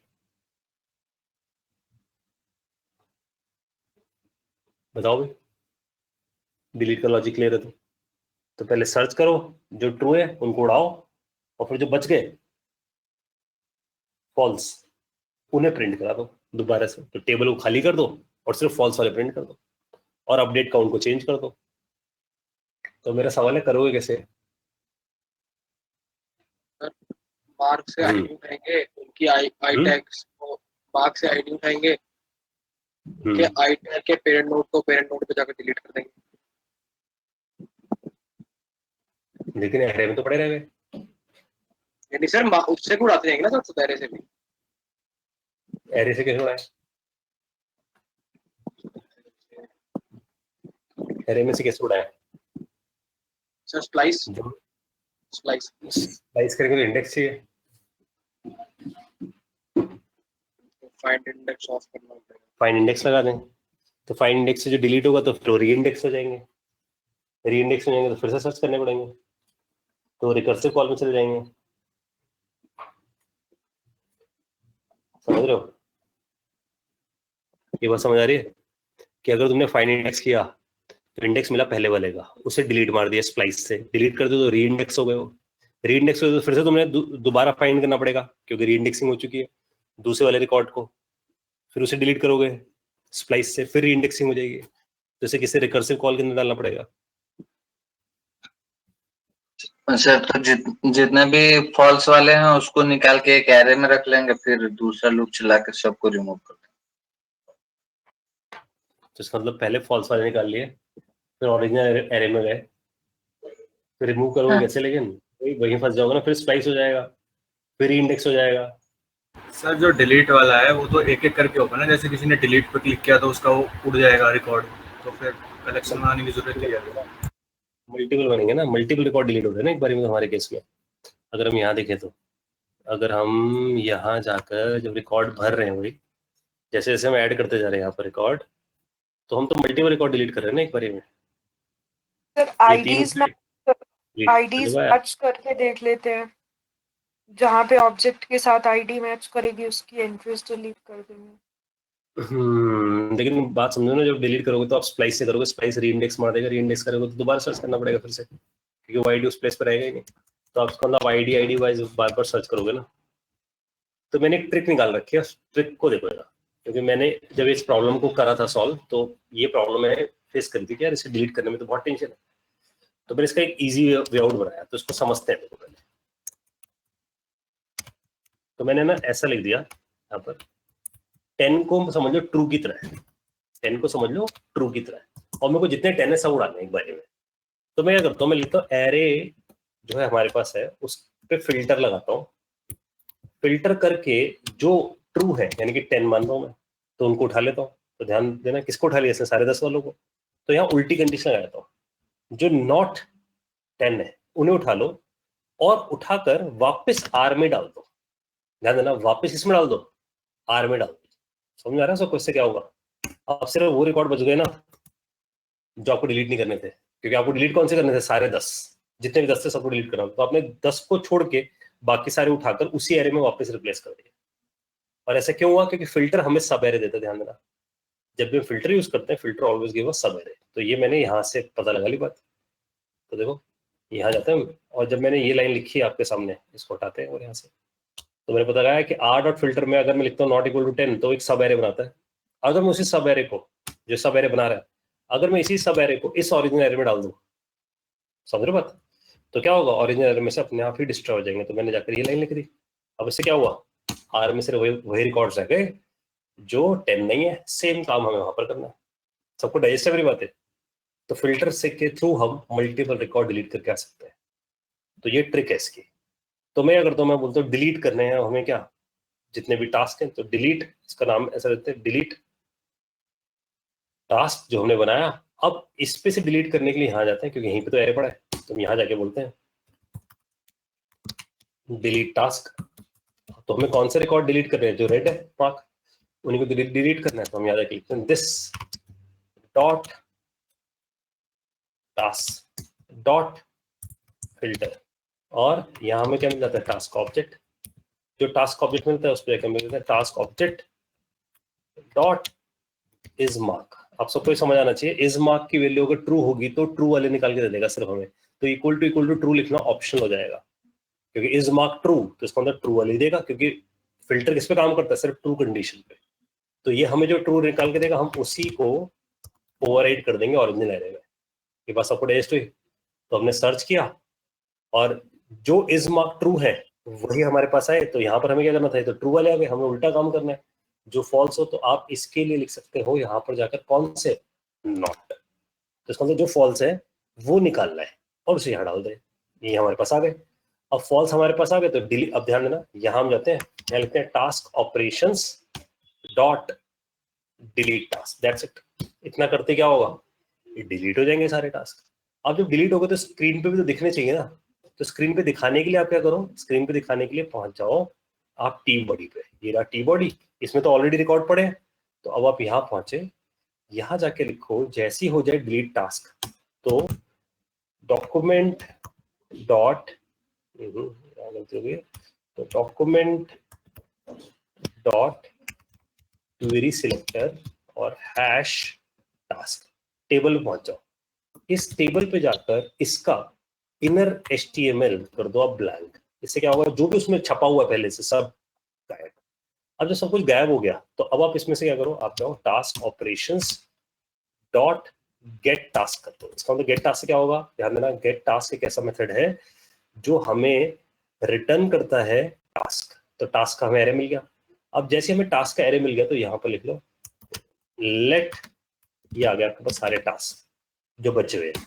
अब इन टास्क पे जाकर, अगर ध्यान देना, इन टास्क पे जाकर अगर मैं फॉर ईच लगा दूं तो इसमें से एक एक टास्क का ऑब्जेक्ट निकल कर आना शुरू हो जाएगा। और अगर आप ध्यान से देखो, एक एक ऑब्जेक्ट निकल कर आ रहा है, और एक एक ऑब्जेक्ट को प्रिंट कराने के लिए मैंने बनाया था प्रिंट टास्क, जिसमें क्या पास करते थे, एक ऑब्जेक्ट और एक रो बनाया था। अब वो इसी फंक्शन को अगर मैं इसमें डाल दूं, देखो जरा, टास्क ऑब्जेक्ट और यहाँ पर डाल दो प्रिंट टास्क, ठीक है, और ये सिर्फ मुझे इतना लिखने की जरूरत है, प्रिंट टास्क। तो क्या होगा, ये जो मैंने लिखा प्रिंट टास्क, तो प्रिंट टास्क नाम का फंक्शन गया और उसके अंदर क्या लिख दूं सिर्फ मैं, टास्क ऑब्जेक्ट। तो क्या होता जाएगा, ये लूप चलती रहेगी, प्रिंट टास्क कॉल होता रहेगा, टास्क ऑब्जेक्ट इसमें पास होता जाएगा और जितने रिमेनिंग टास्क है सब छप जाएंगे। एक काम तो ये, दूसरा काम करना चाहिए हमें क्या, अपडेट काउंट्स, ताकि जो काउंट्स है वो दोबारा से क्या हो जाए, अपडेट हो जाए। ये हमने यहाँ पर कर दिया, ये होगा डिलीट टास्क का लॉजिक। और डिलीट टास्क को आपने कहाँ अटैच कर दिया, बटन के क्लिक पे, जैसे आपने बटन पर क्लिक किया डिलीट टास्क चला, डिलीट टास्क गया, डिलीट टास्क में टास्क निकाले, टास्क निकालने के बाद प्रिंट टास्क नाम के फंक्शन को फॉर ईच में डाला, छापते गए उसे। अब एक बार से चेक कर लो कि ये काम करता है नहीं करता है। तो यहाँ जाते हैं, यहाँ टाइप करते हैं सब चीजें, ऐड करते हैं, फिर ऐड करते हैं, फिर ऐड करते हैं। ऐसे करके मैंने ऐड कर दिया तो कुछ और रिकॉर्ड ऐड कर देते हैं। तो 9 रिकॉर्ड्स अपने पास है। अब इसमें से मैं इस पे गया 1004 पे, 1007 पे, ठीक है, किसी भी जा सकते हैं, 1001 पे, ठीक है, इन रिकॉर्ड्स पे गया, डिलीट का बटन प्रेस किया मैंने, तो देखो वो रिकॉर्ड खत्म, बाकी ये बच गए। 3 रिकॉर्ड डिलीट कर दिए थे, 9 थे, ये दिखने शुरू हो गया बस। Make sense? हाँ जी, सबको बात समझ आई कि डिलीशन कैसे काम कर रहा है हमारे पास? तो ये हमने बना लिया डिलीट का लॉजिक। तो हमारा ऐड खत्म हो गया है और डिलीट खत्म हो गया है, मार्किंग खत्म हो गया, अनमार्किंग खत्म हो गया, काउंट अपडेट खत्म हो गया। अब जितने भी ऑपरेशन सब छोटे, बहुत छोटे छोटे ऑपरेशन है, ऐड और डिलीट सबसे बड़े ऑपरेशन थे इसके, जो मैंने आपको कराया अभी, ठीक है। तो इसे ना एक बार आप सब लोगों ने प्रैक्टिस जरूर करके रखना है। और बिलीव करना, मेरे जो स्टूडेंट्स हैं जो प्लेस्ड हो चुके हैं अच्छी अच्छी कंपनीज में वर्किंग है 3-3, 4-4 साल से, उनसे आप कोई पूछोगे वो कहते हैं सर ये मेजर चीज है, ये यानी कि उनकी कंपनी में अगर मैं जब भेजता हूँ ना अपने स्टूडेंट्स को कि इनकी कंपनी में जॉब निकली है, तो वो सबसे पहले क्रड पूछते हैं, बस कहते हैं क्रड आता होगा ना सब कुछ कर लेगा स्टूडेंट, क्योंकि क्रड के अंदर सब कुछ मिल जाता है। कहते हैं क्रड नहीं आता तो कुछ क्या बनाएगा। तो इसलिए बहुत सारी कंपनीज क्रड में बहुत ध्यान देती है, जो बिल्कुल बेसिकली क्रड ही है, क्रिएट, रीड, अपडेट, डिलीट पे हम काम कर रहे हैं, ठीक है। यही सेम बैकएंड पे भी होगा ऐसे, बस वो डेटाबेस के अंदर इंटीग्रेट हो जाएगा, ठीक है जी। चलो ये कर लिया हम लोगों ने आज का कोड। कोई डाउट, कोई क्वेरीज है तो पूछ लो, इसमें कोई बात नहीं समझ आ रही तो। और सब कुछ देख रहे हो ना, एक ही जगह आ गया है, जितना जावास्क्रिप्ट पढ़ा था सब कुछ यहाँ लगाते जा रहे हैं इसके अंदर। अभी हमें इसी के साथ फायरबेस में कनेक्ट मारना है, एजेस कॉल भी लगानी है, वो हम अगली क्लास में कर रहे होंगे। सर्चिंग सॉर्टिंग का फीचर डालना है, वो बहुत छोटे छोटे से, ठीक है। तो एक क्विक रिकैप है, सोच लो पूरी जेएस का, ये कर लिया तो जेएस का सारा रिकैप हो गया आपका। इस कोड को मैं गिट पे डाल देता हूँ, कोई डाउट है तो पूछो। ये हमारा स्ट्रक्चर बन चुका है प्रोजेक्ट का। हेलो, हाँ जी बोलो। सर अभी आप बता रहे थे ना कि अमेज़न में ये क्रड वाला पूछा था, तो जैसे हम ये रिएक्ट में भी करते हैं और अगर हम मॉन के लिए जाते हैं तो लाइक ज्यादा प्रेफरेंस, क्योंकि इस जेएस वाले में तो बहुत ज्यादा एफर्ट है एज कम्पेयर टू रिएक्ट वाले में अगर हम बनाते हैं, तो लाइक दोनों आने चाहिए या फिर ऐसा है कि रिएक्ट वाला या समथिंग ऐसा कुछ? सिर्फ जेएस वाला। तो जब भी आप किसी बड़े टॉप शॉट कंपनीज पे जाते हो तो वो जेएस अच्छे से पूछते हैं। आप ध्यान देना, आस्था आपने तो रिएक्ट भी किया है, अगर सोचो मैं आपने रिएक्ट पे आप काम कर रहे हो, नोड पे आप काम कर रहे हो, तो अगर मैं आपसे किसी तरीके से जेएस छीन लूं, आपके माइंड में से जेएस निकाल लूं और सिर्फ रिएक्ट और नोड छोड़ दूं, तो क्या आप वाकई में रिएक्ट और नोड पे काम कर पाओगे? वो तो ठीक है, नहीं मतलब जैसे इसमें ना बिल्कुल ही बहुत ज्यादा एफर्ट लगता है, जैसे उसमें तो कंपोनेंट्स होते हैं ना, तभी तो फायदा है ना। देखो तभी तो मैं इनसाइट समझ सकता हूँ, आप समझ नहीं रहे। अगर मैं रिएक्ट से करता हूँ तो रिएक्ट में बहुत सारी चीजें प्री डिफाइन है जो मुझे मिल जाती है, जैसे एक्सॉइज है, बंदे को प्रॉमिस का कंसेप्ट आता ना होता, वही मैं बोल रही थी, है ना, उसने रट्टा मार रखा हो तब भी वो काम कर लेगा ना, लेकिन उसे इंटरनल तो नहीं पता ना। लेकिन अगर यही चीज मैं जब जेएस में लिखवाऊंगा तो क्या होगा, उसको कंसेप्ट अच्छे से क्लियर होना चाहिए इस चीज का, समझ रहे हो बात। जैसे ट्रिपल डॉट पढ़ाया हुआ आपने, जब हम सेट स्टेट करते हैं तो हम वहां पर क्या यूज करते हैं, ट्रिपल डॉट यूज करते हैं नहीं करते, तो क्लोन कर देते हैं पूरे सेट स्टेट का, तो उसमें हम इम्यूटेशन वाला फंडा यूज करते हैं। लेकिन यहाँ वो स्प्रेड से पढ़ के बैठा होता है ना पहले, तो उसे स्प्रेड पता है, तो वहां जाके उसे समझ आ जाता है कि इम्यूटेबल ऑब्जेक्ट्स का मतलब क्या होता है, क्लियर है। इसलिए वो लोग फोकस करते हैं जावास्क्रिप्ट के ऊपर ज्यादा। तो कहते हैं अगर वो जेएस बहुत अच्छे से पता है बंदे को तो बहुत ईजी है सब चीजें कराना, फिर तो कोई भी लाइब्रेरी सिखा दो, कोई भी फ्रेमवर्क सिखा दो, फटाफट सीख जाएगा। तभी तो बोलो कि अगर जेएस पता है तो अब समझो ना, वहां पर मैं सिखाऊंगा इन्हें कॉम्पोनेंट बनाना, तो इन्हें पता होगा ना क्लास कैसे बनाई जाती है, इन्हें पता है ना इनहेरिटेंस कैसे होता है, इन्हें पता है कंस्ट्रक्टर क्या होता है, इन्हें पता है ओवरराइडिंग क्या होती है, इन्हें पता है सुपर क्या होता है, तो मुझे वो सब चीजें तो नहीं समझानी पड़े ना। इसलिए इस पे फोकस रखते हैं, बेस है ना ये ग्राउंड है।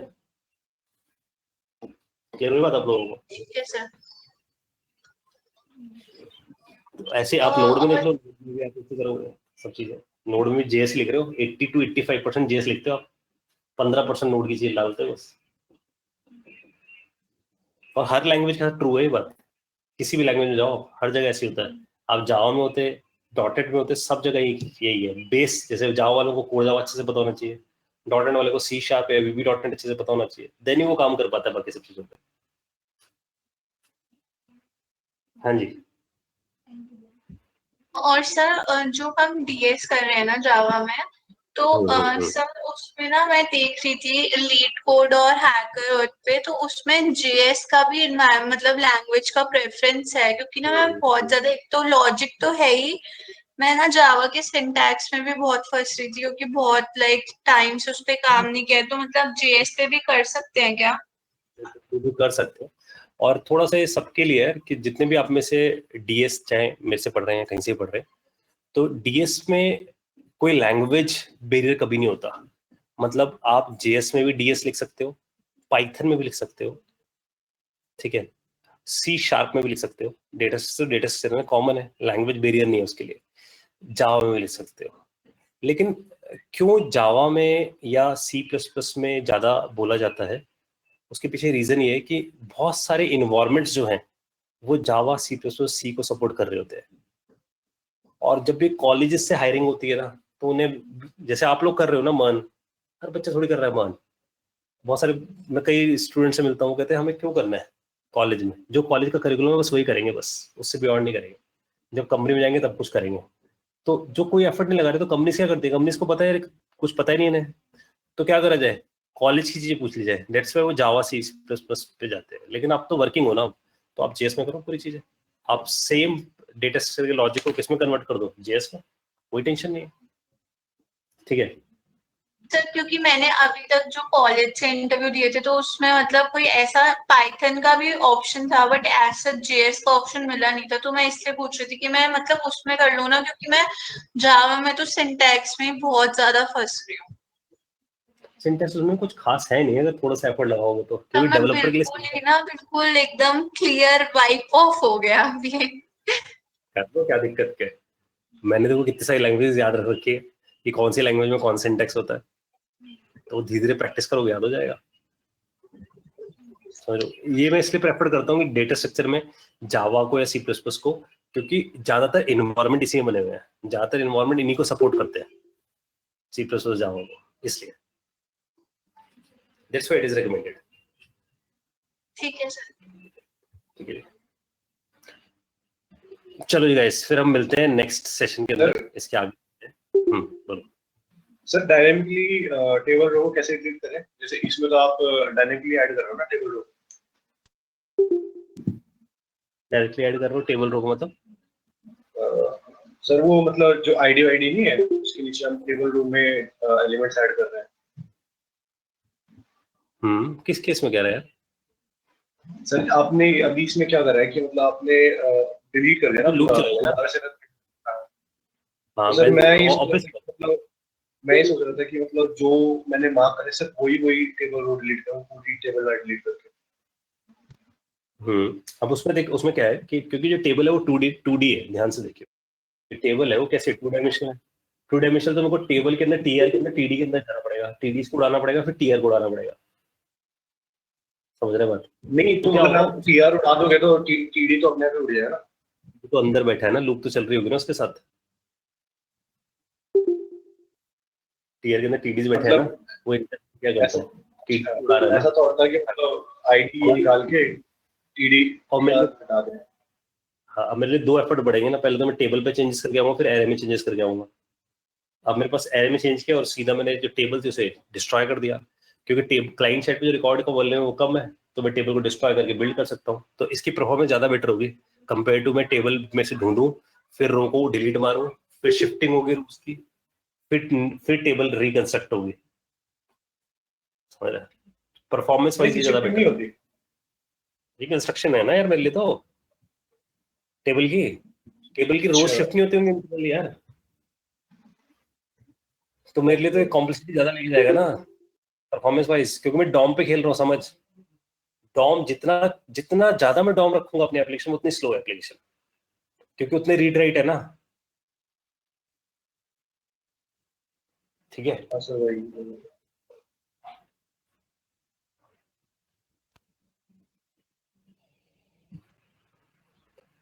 ठीक है गाइस, और कोई क्वेश्चन? तो मैं इस कोड को शेयर करता हूँ आप लोगों गिट पे, आप इसे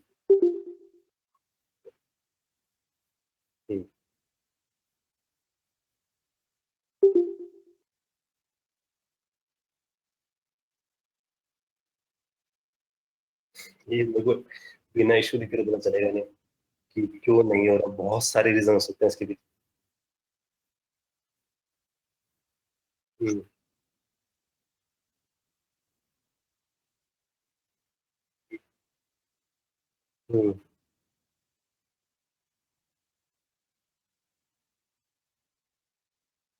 और सबसे बड़ा जो मेजर रीजन है वो होता है कैशिंग, कि कहीं ना कहीं आपकी एप्लीकेशन कैश कर रही हो पुराने रिजल्ट को, इसलिए वो रिफ्लेक्ट नहीं हो रहा हो। तो हमने कैशे को डिलीट करके देखा।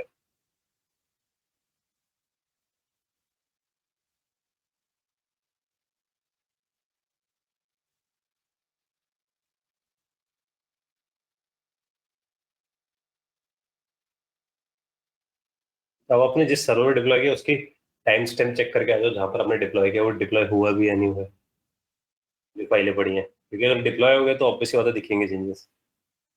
अगर दो ही ऑप्शन होते हैं तो डिप्लॉय नहीं हुआ है, अगर डिप्लॉय हुआ तो कैश है।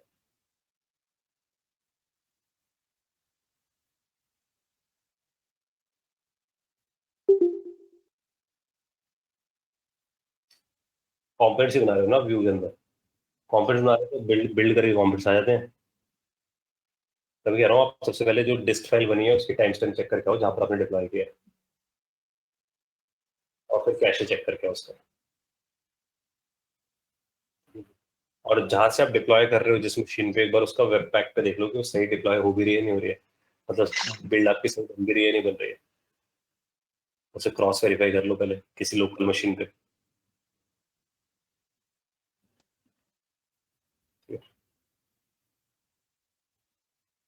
Hello sir.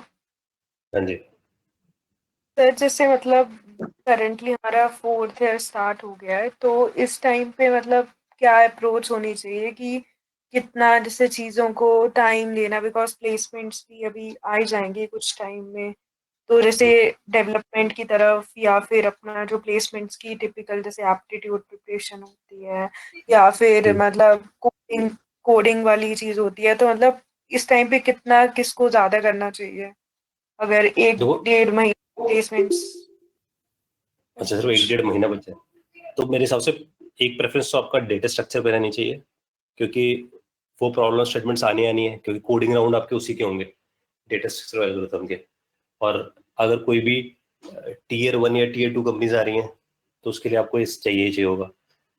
तो मेरे हिसाब से आप एप्टी रीजनिंग कम्युनिकेशन इसको प्रेफरेंस दो, अपना डेटा स्ट्रक्चर एल्गो को प्रेफरेंस दो, और एक मिनी प्रोजेक्ट बना के रखो जो आप फाइनल राउंड में दिखा सको।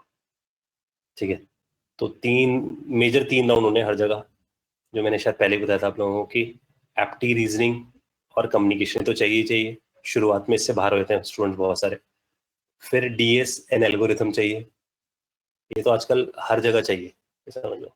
तो किसी एक लैंग्वेज में आपको आने चाहिए, कम से कम आपने इसमें एटलीस्ट 400 प्रॉब्लम सॉल्व कर रखी हो, ठीक है। तो ये बेयर मिनिमम है ताकि आप क्रैक कर सको इंटरव्यूज को। तो इसमें भी कैटेगरीज ऑफ क्वेश्चंस है, जैसे कि अगर कोई कुछ स्पेशल कंपनी आ रही है, जैसे मान लो उबर आ रहा है, ओला आ रहा है, तो वो ग्राफ्स पे बहुत ज्यादा फोकस करने लग जाएंगे। फेसबुक आ रहा है तो वो बहुत ग्राफ्स पे फोकस करता है क्योंकि वो यूज कर रहे हैं इंटरनल इन सब चीजों को, तो वो ग्राफ्स पे ज्यादा आ जाते हैं। लेकिन कुछ कंपनीज है जो strings, array, recursion, back tracking, इस पे बहुत ज्यादा फोकस कर रही होती है। तो आप दोनों तरीके से प्रिपरेशन कर लो, एक जनरलाइज प्रिपरेशन कि आपके पास अगर कम टाइम है तो एटलीस्ट शुरू के टॉपिक्स, एरे, स्ट्रिंग्स हो गया आपके पास, ऊप्स का फंडामेंटल्स हो गए आपके, लिंक लिस्ट हो गई, स्टैक क्यू, थोड़ा बहुत ट्री देख लिया उसके अंदर। ग्राफ में ज्यादा नहीं घुसे क्योंकि ग्राफ कुछ ही कंपनीज पूछेंगी, डीपी में भी ज्यादा घुसने की कोई जरूरत नहीं पड़ती, वो भी कुछ कंपनीज पूछेंगे, टॉप लेवल की होंगी। लेकिन इससे आप एटलीस्ट क्रैक कर सकते हो। अगर आपका टाइम है तो फिर पूरा अच्छे से ढंग से देखो इसे, डीएसएन एल्गोरिथम को। तो ये पहला राउंड है आपका, ये दूसरा राउंड है जो कोडिंग के लिए होना है।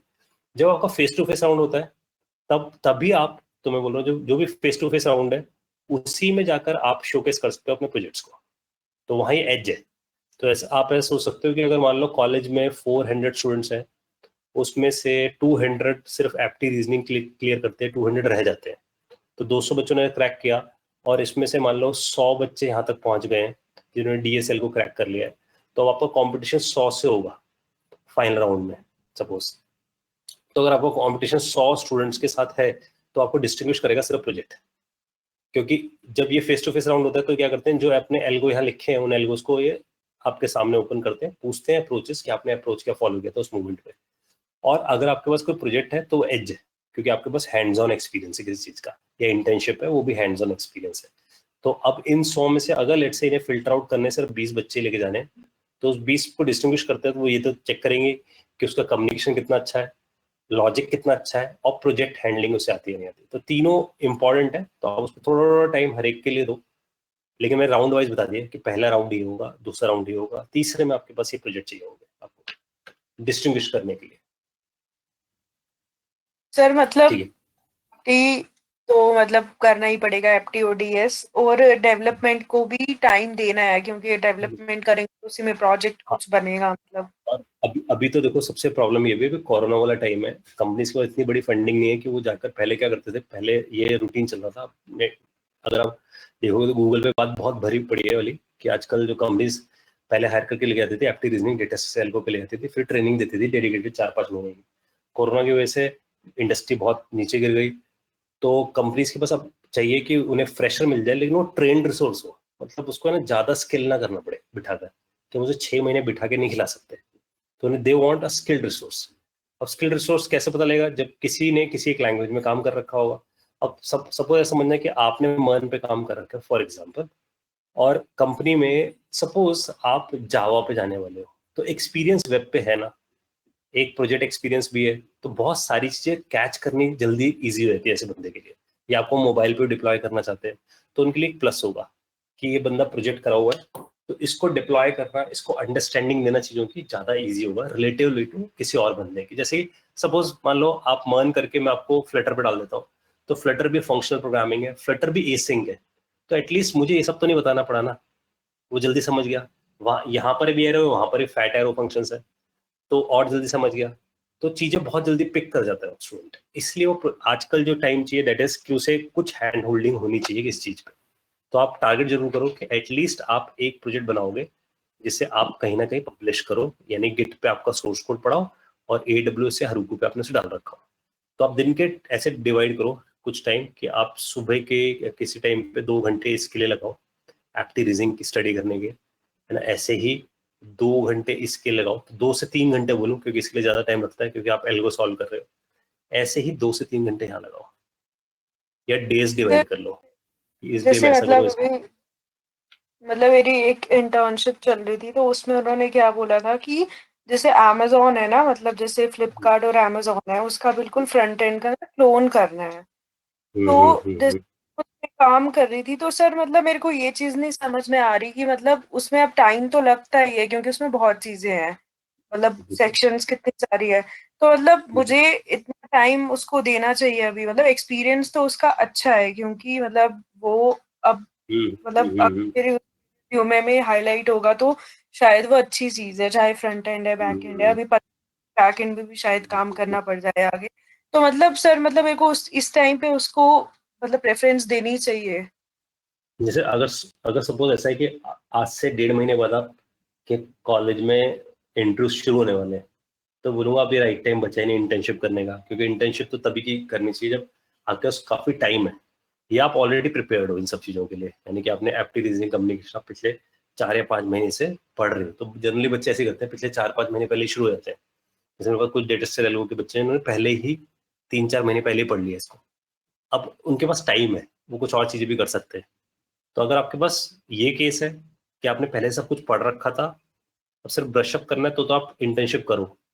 लेकिन अगर आपके पास बिल्कुल स्क्रैच से सब कुछ देखना है इस टाइम पे, तो मैं बोलूँगा सब कुछ पैरेलल शुरू कर दो इस टाइम पे, कि पैरेलल सब कुछ पढ़ा जाए और जॉब का ऑप्शन पिक किया जाए, ठीक है? क्योंकि आपके पास इंटर्नशिप में आप पूरे 8 से 9 घंटे लगाओगे पूरे दिन के, तो आपके पास कुछ टाइम बचेगा नहीं चीज़ों को पढ़ने का। क्योंकि काफी टाइम लग जाता है, कई बार चीजें मतलब नहीं हो पाती हैं तो मतलब पूरी पूरी रात भी हो जाती है, जैसे कोई एक चीज में भी अटक जाते हो तो कितना टाइम लग जाता है। अब आप इसे समझ लो ना कि देखो आप अभी जॉब नहीं पिक कर रहे हो, इंटर्नशिप पिक कर रहे हो, तब वो मांग रहे हैं आपसे हैंड होल्डिंग, है ना? तो जॉब में सोचो ना, पूरी हैंड होल्डिंग आनी चाहिए बंदे को।